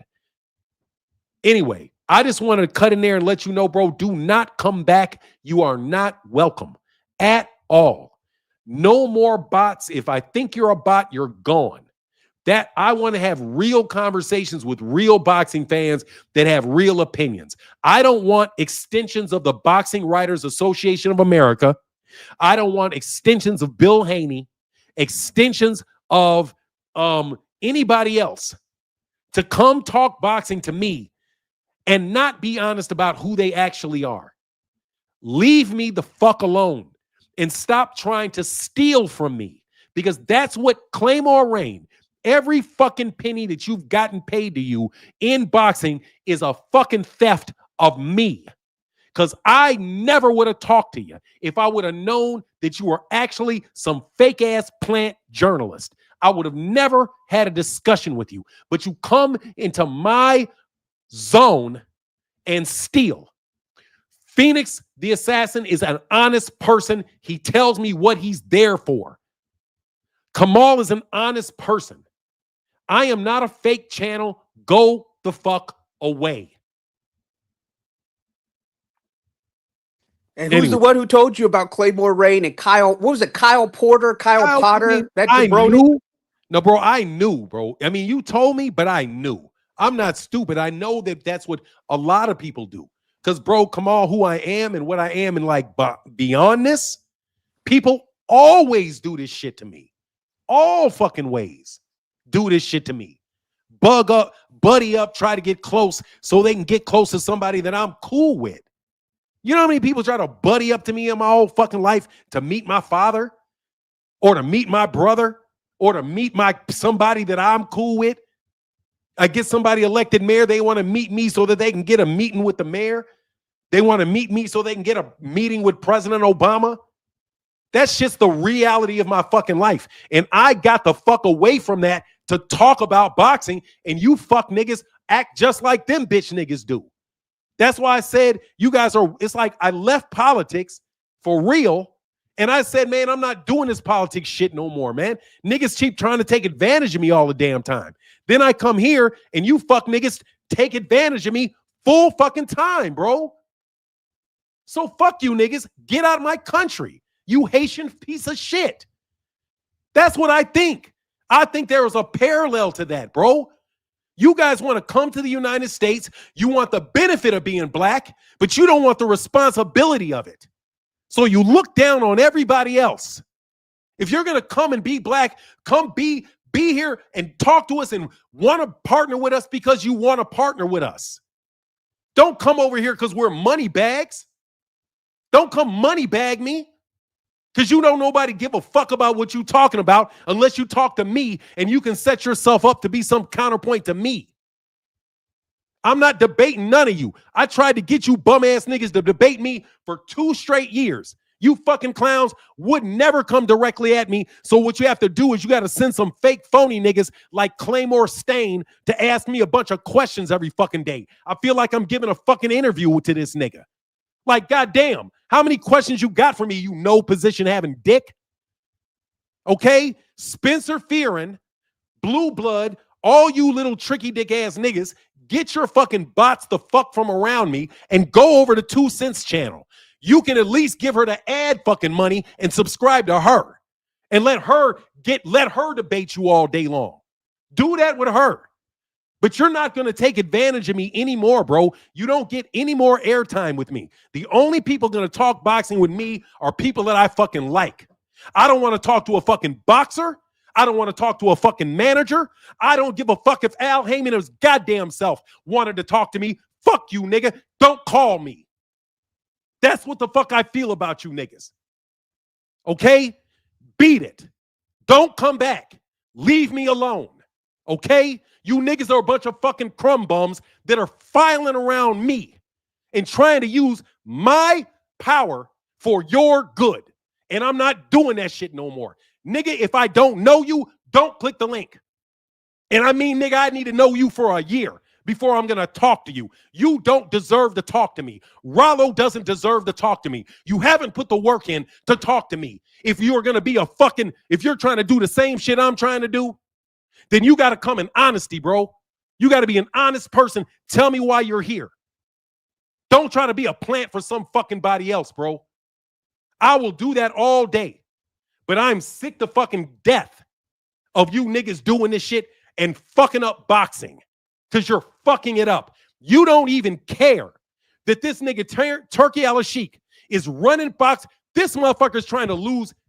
Jose, no, I'm not. No, I would not, Fahim. No, I would not. I swear, bro. If Al Heyman wanted to talk to me, I'd tell him to call my brother. The way that I feel, if Al Heyman wanted to talk to me and do business with me, I would literally tell him, go talk to my brother. My brother does all that business shit. I'm fucking retired. That's why I'm wearing a gray beard. I fucking retired. I did everything in my life I needed to do to be able to retire. And now you niggas want to fucking jump on niggas' backs. If you're going to do it to people that need it. She's better than every one of you. And I mean that shit. She's better than everybody. She actually, not everybody, she's better than all of you bums. Because she actually brings value, good questions, intellect, actual fucking opinion. Kamal Oz brings value, not just in the super chats that they leave, which they do, but the information that they share and the honesty that they have, bro. I'm not talking to you, Fahim. I'm talking to Frequent Flyer. That's who I'm talking about, because I want to let you guys know I don't ever want to talk to you again. And I mean that shit to the bottom of my heart, bro. If I see you in the street, bro, don't talk to me. Seriously, man. You guys, I have to do a real walk back in order to start enjoying boxing again. Because I am not a media member, but yet if I say something, I get 160,000 people look at it. You guys send fake lawsuits. I left politics and what I was doing before, so I would not have people contacting me with dumb shit like that. That shit is not, that's what you're trying to do. You're not only trying to ruin Gervonta Davis, but you try to ruin all the people around him and make them hate boxing so much that they won't come back on. Because that's what you're trying to do too. Annoy me so much that I won't invest my money in boxing. And you guys can say I'm delusional or not. I know what I do for boxing. And I do some shit for boxing none of you niggas can do. And I do it, and it ain't got nothing to do with YouTube. Nothing to do with YouTube. Thank you very much. So don't act like you don't fucking know it. Okay? You don't. There's a reason that Muhammad Ali Act went from overturning the Ali Act and having everything being the Wild Wild West to them slashing, basically putting an addendum on it. Because there was no way they were going to get that shit as they wanted to do it. There was no way they were going to get that shit through the Senate or through Congress. No fucking way. I could have beat that shit myself. I could have made four phone calls and beat Turki Alalsheik in that my fucking self. Thank you very much. It would have taken me 2 to get to Barack Obama. Boom. Your shit's done. Ain't no way that they're going to reject the Muhammad Ali Act, bro. So what did you do? You had to give it a nice name. The Revival Act. Which means that you can do your little bit of bullshit, but yet the protections are there for everybody that don't fuck with you. Okay? And let's also talk about this shit. That UFC don't even need you no more. Let's talk real shit. The UFC don't even need you anymore. Because miraculously, even though they were losing money, somebody that knows my brother got a huge deal for $1 billion a year. And all of a sudden, the UFC doesn't need TKO anymore because they got $1 billion a year deal that they've got to fucking do. They're not seriously going to be looking at boxing anymore. They don't need Turki Alalsheik's money because Paramount gave him $7 billion. Thank you very much. And my brother just so happens to be best friends with the brother of the guy that owns the fucking thing. Thank you very much. You niggas want to get to know me for a lot of reasons. And you can act like I don't know it. I know it. Nigga, that's why I can live like I live and I don't have to work. Because everybody else around me gets deals all the time. Everybody gets contracts. I can get you a contract. I can get you a contract, you a contract, you a contract. Contracts for everybody. Trust me. I'm that connected. I'm that fucking connected. Contracts for anybody and every fucking body. Thank you very much. If you got a business, I can get you a contract. had a How question about powerful that is too. that? I had a Anyway, question about that too, about the TK. So is it Zuffa boxing now? Like, what is going on? It's kind of confusing. let me tell you what's finna happen. TKO was formed while the UFC was going through financial problems because their numbers looking bad. So they entertain a conversation with Turki Alalsheik because Turki Alalsheik got money to invest. However, they get an angel investor, my brother's best friend's brother, and by the way, the former boss of my best friend, whose names are the Emanuels, who are from Chicago. Though they get a sweetheart deal from Trump and the guy that owns Paramount. I do believe it's like Ellis or whoever that billionaire is, that, by the way, is friends with my friend Adrian Fenty. I can literally do 1 degree of separation to everybody involved in that fucking deal. And those guys got a gift contract because they were underperforming. But guess what? Now they don't need Turki Alalsheik anymore. So Turki Alalsheik can go back to wasting a whole lot of money on boxing. But UFC it just got floated for the next half a decade. UFC don't got to worry about shit for another 7 years. So that means Dana White and those guys have no incentive to compete truly with boxing for the next 7 years. Because people want Turki Alalsheik to fuck out. And these niggas want to call me crazy all the time. But nigga, you can fucking go to my LinkedIn. Go to my LinkedIn. Everybody, I got 6,000 people in Chicago follow me on LinkedIn just in Chicago. I got 6,000 people follow me just in Chicago.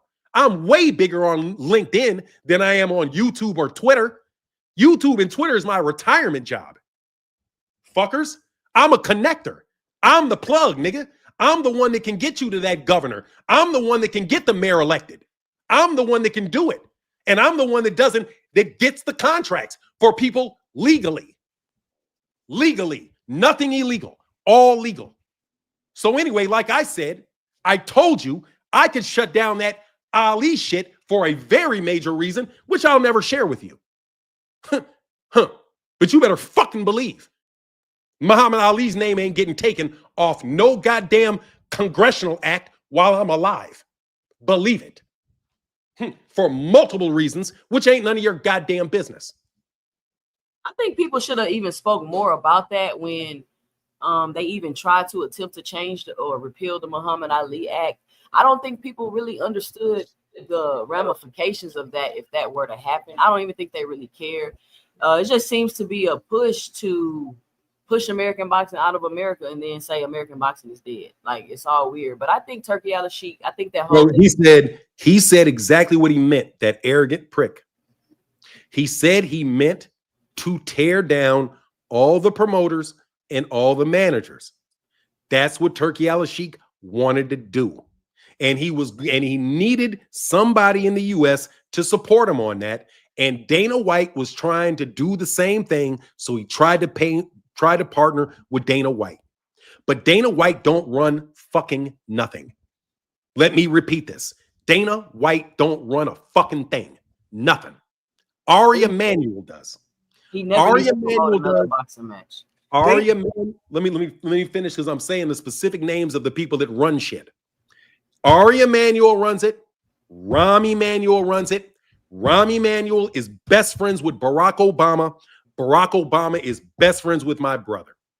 Not difficult at all for my brother to arrange the things that he needs to arrange. Much more difficult for other people to do it. And if you don't know my brother, look him up. Look him up. Google him, listen to him, and you'll know right away he is the type of guy that can choreograph these type of things. Because we are in Chicago and we are partnered with all of the businesses in Chicago. We are partnered together. We work together. That's how we survive together. Our Chicago businesses. We can overcome mayors getting elected and not getting elected as long as our Chicago leadership support one another. So if there is an industry that is hurting Chicago or people hurting Chicago, we will get together. They will get together as business people and figure out how they can work together as a unit to solve the problem. That is why in Chicago, although has so many black people, right? They always have the same political structure. And for so many years, you didn't even have a black mayor. And it's actually more troublesome for black business, when you do have a black mayor. Because when you do have a black mayor, then all of the focus on anybody getting business that's black, they put federal pressure on. So I could go for days and days on the politics that are ultimately connected to boxing, because you better believe they're ultimately connected to boxing. It's all interconnected. Business is business. Government is government. It's all connected. And no, there's a lot of players that Turki Alalsheik is fucking with their money. And guess what? Rahm Emanuel and these guys are losing money. So somebody says, look, man, get this dude the fuck off my back with wasting and I'll do something for you. How about I ask my guy over here to basically float you for 7 years? Man, look, it's good entertainment. You don't want them to go out of business. The UFC, they're stressing trying to do pay-per-views. Hey, man, why don't we just put this shit on Paramount and give it as a value add? Invest $7 billion. Boom. Just make sure some of that shit gets to the fighters, right? And they can negotiate where the money and all that stuff is going. Bro, but this shit all tracks back to Chicago. And you can do the math if you want to. You can do it. But I've told you, these dudes, for me, and I'm being arrogant here, but I'm telling you the truth, they want me the fuck out of boxing because of the people that listen to me. Is no coincidence that when I said people were going to get a RICO fucking charge, that they got a RICO charge. There's no coincidence. It's not, because I know who listens to me. And if I'm pissed off, I'm going to say it out loud. And he's going to hear it. You guys have no fucking idea, bro. I'm so connected to presidents, multiple presidents, 1 degree of separation, that everything that I do has been watched for years. I didn't do anything, but shit, they was looking at me to put me in some fucking prison shit. For a minute, they wanted to put me away. They didn't get me. But at the same time, bro, I'm cool with Bogojlovic. Dude, come on. Nigga, come on. Then, so what I do is I just retire and then I come over here and I start talking boxing. But buddy, I already invested. My people invested in PBC a long time ago. I mean, I'm telling you, because people are like, look, man, they want Chicago money. And if you want Chicago money, I'm the best guy to get you Chicago money. I'm good as fucking gold in Chicago. My rep is fucking stellar. My rep in DC is stellar. My rep in Mississippi is stellar. My rep in fucking New Orleans is stellar. My shit in fucking New York City is stellar. All the fucking people in New York City, they got fucking federal contracts, defense contracts, and all of that shit ever since 2006. Nigga, I went major in 2006. So look, you guys want to act like I'm some fucking nigga. I know who I am. So don't come near me again, asking me to be your friend so you can go get a job, because that's what you did. You plotted to meet me so that you could say you were friends with me. And then you could find somebody that didn't like me. And then you partnered with him and you got paid, Claymore. That's what you did. Just like that's what Blue Blood did. And a whole other bunch of people did.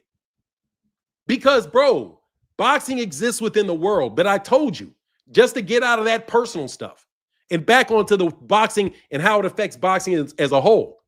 Bro, I'm a very, very, very, very influential person in the United States. Whether you know my name or not, I specifically cultivated political and business relationships that span the entire country easily and reach overseas easily. That's what I did. And that's true. I'm not trying to be no boxer, bro. But you guys want to walk up on me, man. That shit is dangerous. Like, I'm telling you, you niggas playing around, stealing money around me. That's why you niggas got indicted. You know how many of these niggas are indicted and ain't even admitting that they're indicted? They're indicted. They can't tell you they're indicted, but these niggas are indicted. These niggas are getting interviewed, nigga, by people that really matter. So you guys can keep living this little fucking fantasy world, bro. I'm talking boxing, bro, but I guaranteed you this. Turki Alalsheik ain't doing shit to that Muhammad Ali act, nothing. The only thing that they were able to negotiate for themselves was to ask if it was okay for Zoof the Boxing to be able to operate like the UFC. That revival act is nothing but an amendment that would only apply to people with enough money to provide health insurance for their fighters and to basically pay them a salary. You have to pay a lot of money to be a boxing organization. The only organization with enough money in the United States to actually be its own boxing organization, which, by the way, remember, sanctioning bodies do not have to provide insurance for fighters. Their costs are low. The cost for somebody to be a boxing organization, according to the Muhammad Ali Revival Act, the cost is what you call prohibitive. The cost is prohibitive, especially when you're bringing up a bunch of up-and-coming fighters and you're not dealing with the pay structure for fighters where you're bringing in enough money to really even cover their health care. No. And they're pushing that shit in the midst of doing it where you're going to bring more oversight onto the UFC. No, bro. They were getting sued by the UFC. They were getting all that shit was fucking them over, bro. The UFC was in trouble. Turki Alalsheik and those guys, the Saudis said this is an opportunity for us to basically partner with Dana White and get him to help us shut down American boxing, right? And have an American ally. And then what happens? The Emmanuels get a $7 billion deal and then they move off. That's what happened. And those are factually what happened. But that's why I'm saying you should support. And I know I'm talking about some stuff that's, it is what it is. I'm telling you, this is very real stuff. And I ask you and invite you to definitely research me, research my family, research it. You will find us with LA Times news articles from way back in 2003 accusing me of money laundering with the president. Okay, we're big time, nigga. We're not small time. That's why I call you guys peons, bro, and why everybody tells me to calm down, don't take it so seriously, relax. Nah, nigga, I'm taking any threat to my life, any threat seriously as the fuck, bro. Believe it. And so do my people. What I'm going to do is I'm not going to say nothing about it no more. But I don't appreciate you, frequent flyer. Don't come over here stealing from me, dog. And you guys can call this a crash out or not. It's the dead honest truth. And don't tell them, and do not say I didn't warn you. Because me being quiet would be you doing you a disservice. It really would be. Just like Turkey should have shut the fuck up. Don't send people at me. That's going to fuck your deal up, bro. This nigga wound up, now your best business partner, Turkey, is gone. Why? Because who could this YouTube nigga really be? This is a YouTube nigga that is 1 degree away from Barack Obama. My niece babysat his daughters. I knew his wife and literally took furniture out of their house when they were newlyweds. My father made Barack Obama. Thank you very much. In Chicago, made the man. If you don't know it, research it. Made the man.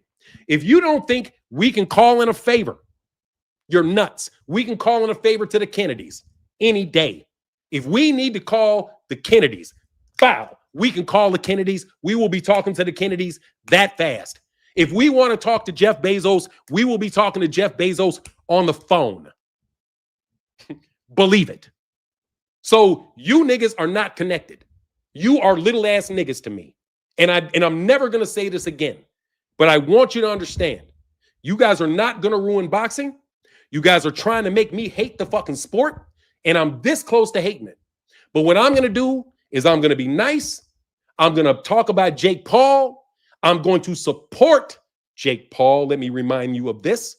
I will, and I mean this. I vouch for Jake Paul. I think Jake Paul is a young man that people that I know should invest in. If I was the president of I was a Steve Jobs family, I would look for this young man and I would give him an opportunity to move money over towards him. Absolutely. It will happen, and it will happen easily. If you don't know me, go check up on me. If you don't know me, go check up on me. Okay? You niggas ain't gonna do nothing to these young black fighters, by the way. We already got you niggas. So some of you niggas about to go to jail up there in New York if they find out you was gambling on that sparring event that damn near killed people, bro.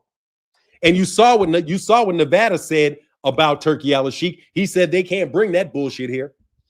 That's what the state of Nevada, who they paid to put Turki Alalsheik in the Hall of Fame, they told Turki Alalsheik he can't come to Vegas with that sparring bullshit. Can't. So, bro, Turki Alalsheik is all, dude, politically, everybody's like, oh, he's got connections to Trump. He got connections with Trump. Bro, they gutted what he wanted to do. Gutted it. Gutted it. Look at what the Ali Revival Act is asking. That is gutted compared to what they're asking. They were asking to gut the whole act. Just setting up some high-cost organizational exception that has to be certified, bro, that just means somebody really, really rich can do it. That just means, guess who? TKO would have been allowed to do it. That's it. It's like an exception because TKO is the only people that can afford to do that. Just like the UFC is the only organization that can afford to do what the UFC currently does. So anyway, I'm a real businessman. I'm a real one. Okay, I went to law school. I'm a lawyer, but I'm a businessman and a very, very influential one. And I'm telling you, keep acting like I ain't serious. You're going to waste more money, Turkey. Trust me. I'm going to make you lose, and I mean this shit. As a personal matter, Martin H. Blackwell, check my fucking name, check my fucking record, ask the fucking ex-president, ask the current president, ask Donald Trump if he knows me, ask Joe Biden if he knows me. These niggas know me by first name. Thank you very much. Think you sliding some shit real easy in on me. You have fucked with the wrong black man because I am American and my family has been here for hundreds and hundreds of years. And we have been in politics in every major city in the United States for hundreds of years. Anyway, I'm sorry I threw everybody in the what? T-card. Say they think we lie about your track record. Nope, no fairy tales. Bro, they said they think we lie about your track record. Nope, no fairy tales. No, there's no narrative. No, there's none. We feel like we're approaching a time when we hear the wife's footsteps coming down the hall. No. Look, you guys that say that stuff are not from the United States. You're not from the United States.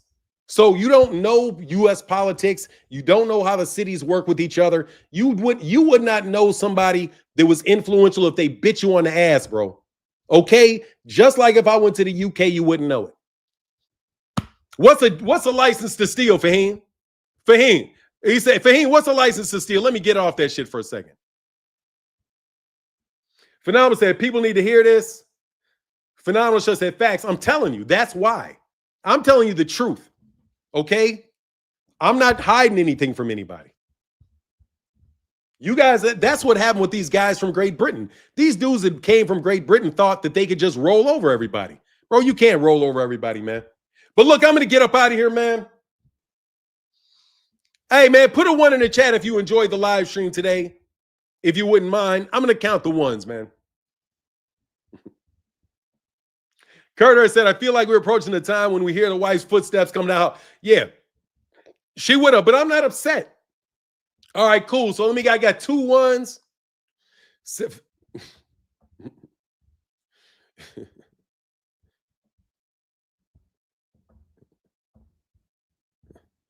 Hey, buckwheat. Let me talk about buckwheat for a second. Hey, man. Hey, buckwheat. I'm counting ones, buckwheat. Hey, buckwheat. Hey, buckwheat. You work for white boys, buckwheat. Hey, buckwheat. Hey, man.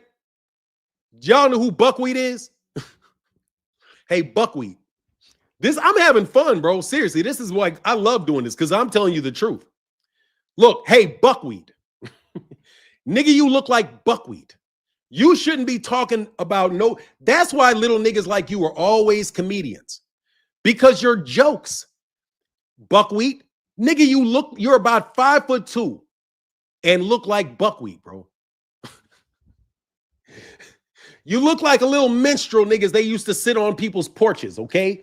So since you look like one of them little minstrel niggas that sit on porches, you little, like, seriously, the nigga is the same size, literally the size of one of them little porch jockeys that people used to sit in their porch.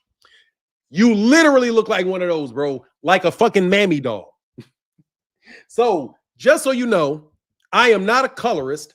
Hey, he said, check that Tim Bradley video I sent on Jake and Tank. I will, for sure. Please let you know. Please. Martin, let him know. Had to let you know. I just came back in time for you to cook. Hey, man, seriously though, man. Turki Alalsheik got shut down, bro. You can forget about him. That dude is not taking over American boxing because there was 2 major moves that were made that eliminated Turki Alalsheik as a serious threat in the United States. Okay? 2. Number 1, the UFC just got that huge ass contract. So he doesn't have Kamal drop link. What? Oh, hold on. Oh, okay. He said drop the link for that.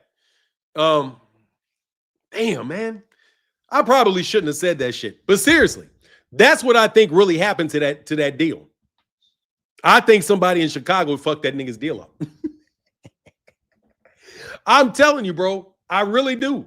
And you guys can say what you want to say. I think that's what screwed their deal up. But anyway, Turki Alalsheik is not going to be he's not viable anymore, bro. That's not, first of all, he loses money. So who wants to partner with somebody that's constantly losing money? Number 2, he's a jackass to do business with. You could see that by the Netflix disaster where he turned around and had to pay Netflix to put the fight on there. Meanwhile, Netflix is, I don't know if Netflix is or is not paying for the Gervonta fight, but Gervonta is making a whole lot of money in a very big fight in that. Do I need to drop a link? Or are we good? Man, I should get off. Come on. Hey, man, hit the link again. I'm sorry. Hey, come on. Hey, I'm done on that rant, bro. I went into a zone. Come on. Can you come here real quick? Do you mind?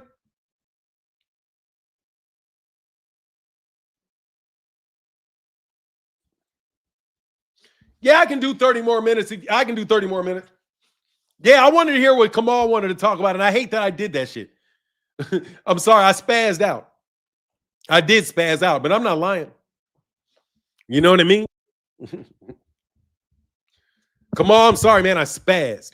So, what were you saying, man? I didn't want to cut the stream on me spazzing. No, it's okay, Fanas. 2 cents dropped off before I did. So I just wanted to say, Fanas, I wasn't insulting your intelligence. I don't want you to think that way when I was saying that I said that Claymore and Kyle Porter, because I actually blocked Kyle Porter. I don't know if you remember that. Oh, and no, he was I know. complaining to you about me being blocked because I said he was a jabroni from the start. Yeah, you did. I don't, and I knew that you knew that. I didn't want to come across as condescending when I said that. I was just saying you didn't, that, brother. I don't even, man. I know you mean well. You don't even have to worry about you say anything because I know you mean well. You know what I mean? Yeah, no, and you don't have to apologize, man. This is your channel, man. I come here as a guest of you. This is something that you cultivated, you grew. This is your personal brand.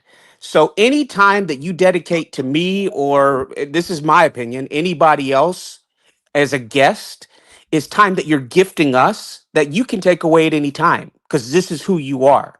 These people don't come on here to listen to me. They come on here to listen to you because you have, like I said, you're the Lawrence Fishburne of YouTube boxing talk. And if anybody knows anything about acting in Hollywood and history of current actors, Lawrence Fishburne is the most intellectual person in all of Hollywood. He's a guy that can teach classes at Juilliard. He can go to Broadway and teach classes. That is Fanon in this YouTube boxing talk. He is a very unique person. You see him wearing that USC shirt? He says his daughter's going to USC. You jabronis, look at that. USC, I USC believe. law. USC law. So USC, the undergrad, I think is 100,000 a year. The tuition. The law school is way more than that. So if and living in Southern California is expensive as hell because not only is it expensive for the cost of living, but California. I'm originally from California, from the Bay, San Francisco Bay Area. We moved out of there because of the cost of living. People leaving California in droves, immigration with an E. They're immigrating to other states because it's such a disaster. And it's still so expensive with all those people leaving. So Fanon is paying a ridiculous tuition for his daughter to go to law, USC Law, which is really high. And then he's paying for the cost of living in Southern California. And you know Fanon cares about his family and stuff. He's going to put her in a nice neighborhood. So you guys Yeah. that are doubting Fanon, you got to know that he's spending six figures a year on his daughter going to school and getting taken care of and making sure she's safe and secure at one of the top law schools in the country, one of the most well connected and well respected. You guys remember the Hollywood actors, Fanon, that were caught bribing USC officials and paying more than the ridiculous tuition that you have to pay? The girl from what was that? Full House, the one that was Mhm. John Stamos' love interest, and one of the ones from Desperate Housewives. All those Hollywood actors, that was USC that they were caught in the corruption scandal with. So Fanon is connected. When he tells you all this, he is connected. So and you know, notice that they didn't do this thing with boxing until, you know, and rest his soul. John McCain was the biggest supporter of the Muhammad Ali Act and boxing in Rest in peace. Congress. Rest in Rest in peace, peace. John McCain. Rest in peace to John McCain. This stuff started when he died of that brain cancer. After he died of that brain cancer, the gates were wide open because he was the only one in Congress who really cared about boxing, you know. And so it's no coincidence is when John McCain passed, a lot of this stuff that Fanon's talking about, you know, came into effect. And I did notice that Paramount deal, and did you notice, Fanon, like I said a couple days ago, Dana White's not interested in this promotion. So Dana White was brought in kind of as a carrot to promote this Crawford Canelo fight despite no experience in boxing, and he's completely disinterested. And then you notice the Paramount deal for 12 billion, I think it is, with UFC. You know, that's why he's I not think it's interested. 7. I think it's 7 billion, like 7.7. It's like Okay, 1.1 billion a year, but it's a fucking ton of money. it's a ton of money. 1.1, yeah. And so I was thinking, I was looking at Dana. I know Dana's always someone who, you know, he's connected like Fanon is. I mean, he knows Trump, he knows everybody. And I was like, why is this guy? He's just not even trying with this thing because he talked about the pay structure that fell flat. People were making fun of him, and then after that, he just went radio silent until he got this promotion. And then he had the fake dust up that looked WWE ish after Bomac was clipping Eddie Reynoso's toenails and stuff. And Crawford was whispering sweet nothings in Canelo's ears that dinner that they had. And then they're pushing each other in the press conference when Data's there. It's like, how are you so angry at each other? But you guys are pouring wine and exchanging sweet nothings in each other's ears. You got Eddie Reynoso painting toenails of Bomac.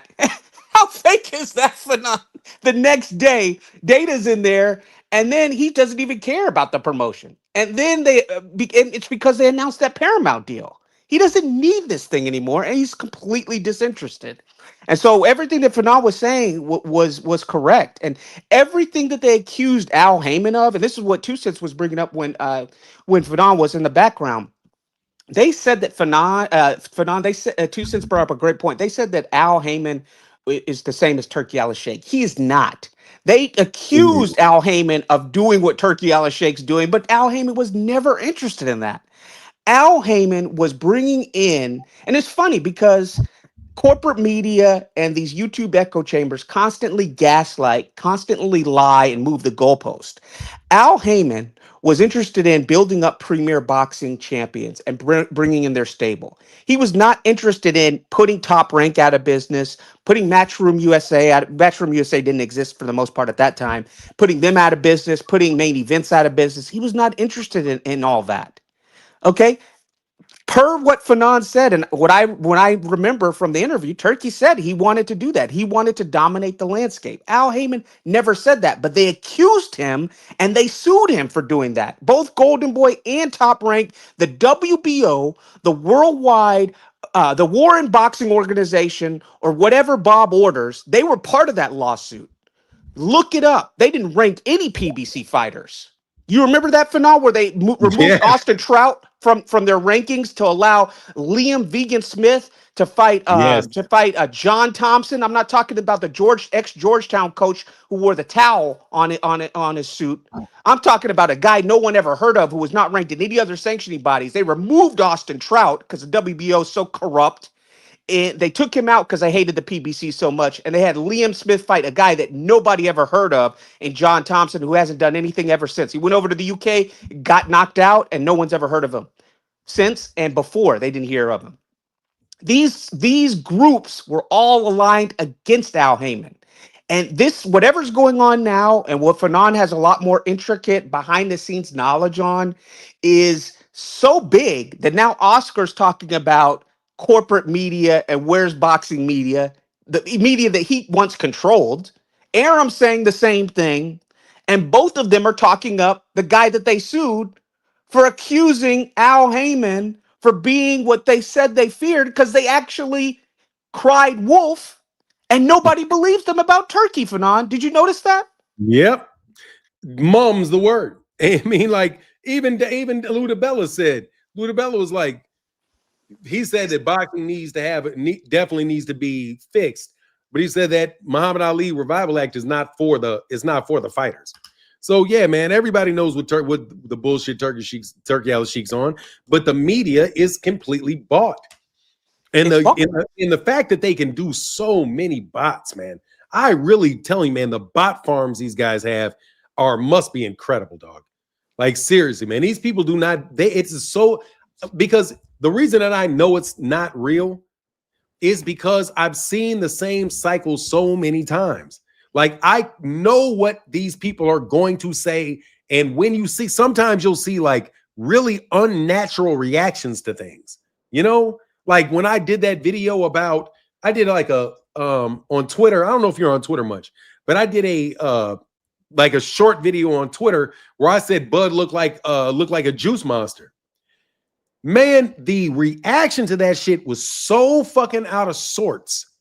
It was like, that has to be orchestrated, because you had somebody send some bullshit to my house from a fake fucking lawyer. Because dude, ain't no fucking way that dude, because I don't even think they thought I was gonna call him back, because usually, like you get a lawyer to call a lawyer, right?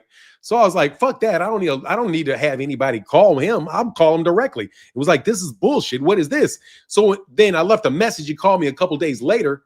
And then it was like, I talking to him, and he starts talking to me about issues of freedom of speech and having absolute immunity from freedom of speech. And I'm like, bro, you sent me a note about defamation. Why are you talking to me about freedom of speech? And also, the truth is an absolute defense of defamation, right? So when I saw in this letter, they said that his gloves blew up. That's one of the things that they said. His gloves blew up. I'm like, his gloves blew up. That's true. That's objectively true. So anyway, when I started actually trying to talk to this guy, he ran off the phone, like fast ran off the phone. Right. So, but actually, and then I basically stuck him, because I was said, anytime that you have an issue, I'll take this shit down, even though I said that I didn't do anything. What I told him was, I'll do that in exchange for you calling me directly whenever there's some issue. Bro, I've said the same thing multiple fucking times. This dude has never called me back. So I'm like, then you had not just niggas, and I never told anybody about this conversation. Only thing I had said is thanks for his team for reaching out. But then there's videos on multiple channels, like informing everybody, is this a real issue? Because Martin's getting, or they say Fanon, I think Martin, I'm like, this is bullshit. And as soon as my wife handed me the piece of paper, she was like, this is bullshit. Like, straight out the gate knew it was bullshit. But I'm saying, like, all of this shit is so fucking incredibly fucking orchestrated that major corporations probably have no real idea what the worth of any particular fighter is. You don't know whether they're telling them the right amount of money or not. It's just so fucked up. Come on. Does that make sense? I mean, it is. And it's something that we see in politics. This bot farm thing, that the social media evolution, it's multinational, it's multi actors. It is something that you are right. Some of these characters, they're on channels like, I have to work for the man, right? So sometimes when my work schedule changed, I couldn't be on this show as frequently, or I have to listen for the first hour and then I have to go to work or whatever. But some of these people who are, I'm not accusing, I don't have direct evidence, but I have logic and reasoning.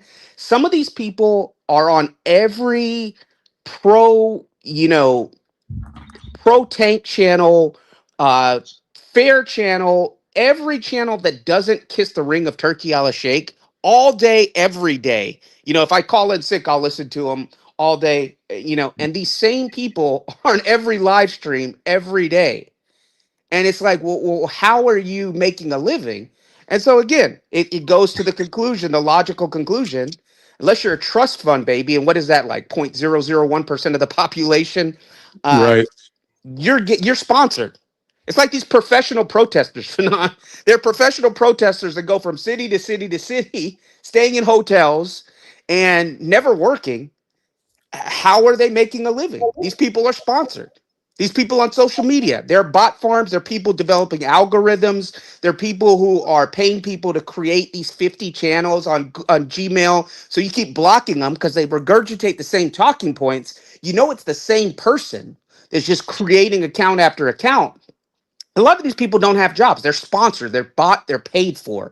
They are on every channel throughout the day, irregardless of the person's time of broadcasting, saying the same things, the same propaganda, the same force fed talking points. And so they're sponsored. They're like these professional protesters. It's an industry, and it's something that has been rather recent, because we haven't seen, because we're used to protest being kind of like, kind of an organic kind of thing, a something come from the ground roots and stuff like that. We're not used to what we're seeing now, where you're having the same people going from Seattle to Portland to Atlanta to Dallas to El Paso to Tampa to Miami to New York City. Not a lot of these places are not cheap places. I mean, it's not like you're going to Boise or Oklahoma City. These people are going to New York and Atlanta and San Francisco and places like that. And so it's the same The kind of guy that gets operation. me with that shit, the guy that gets me with that is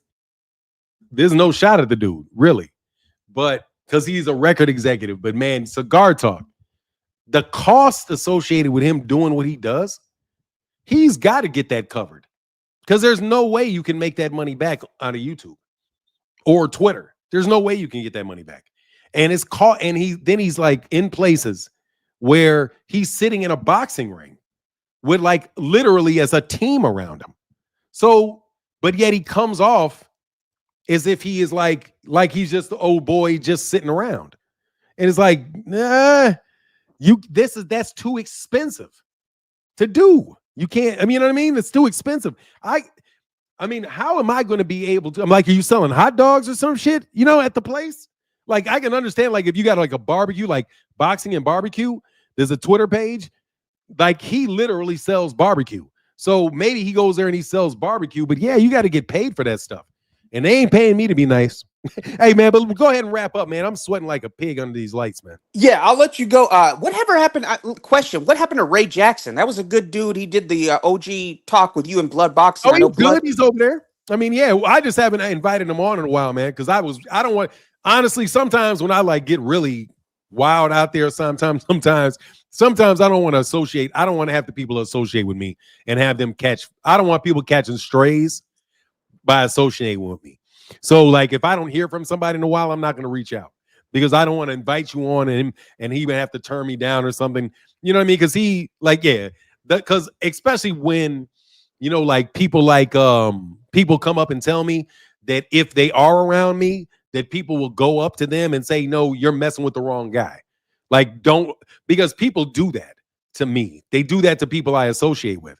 But Ray is over on Twitter, man. Ray's like the fucking king of Twitter. But I'm not going to try to hang out with him too much, man, because I don't want him to have a lot of blowback.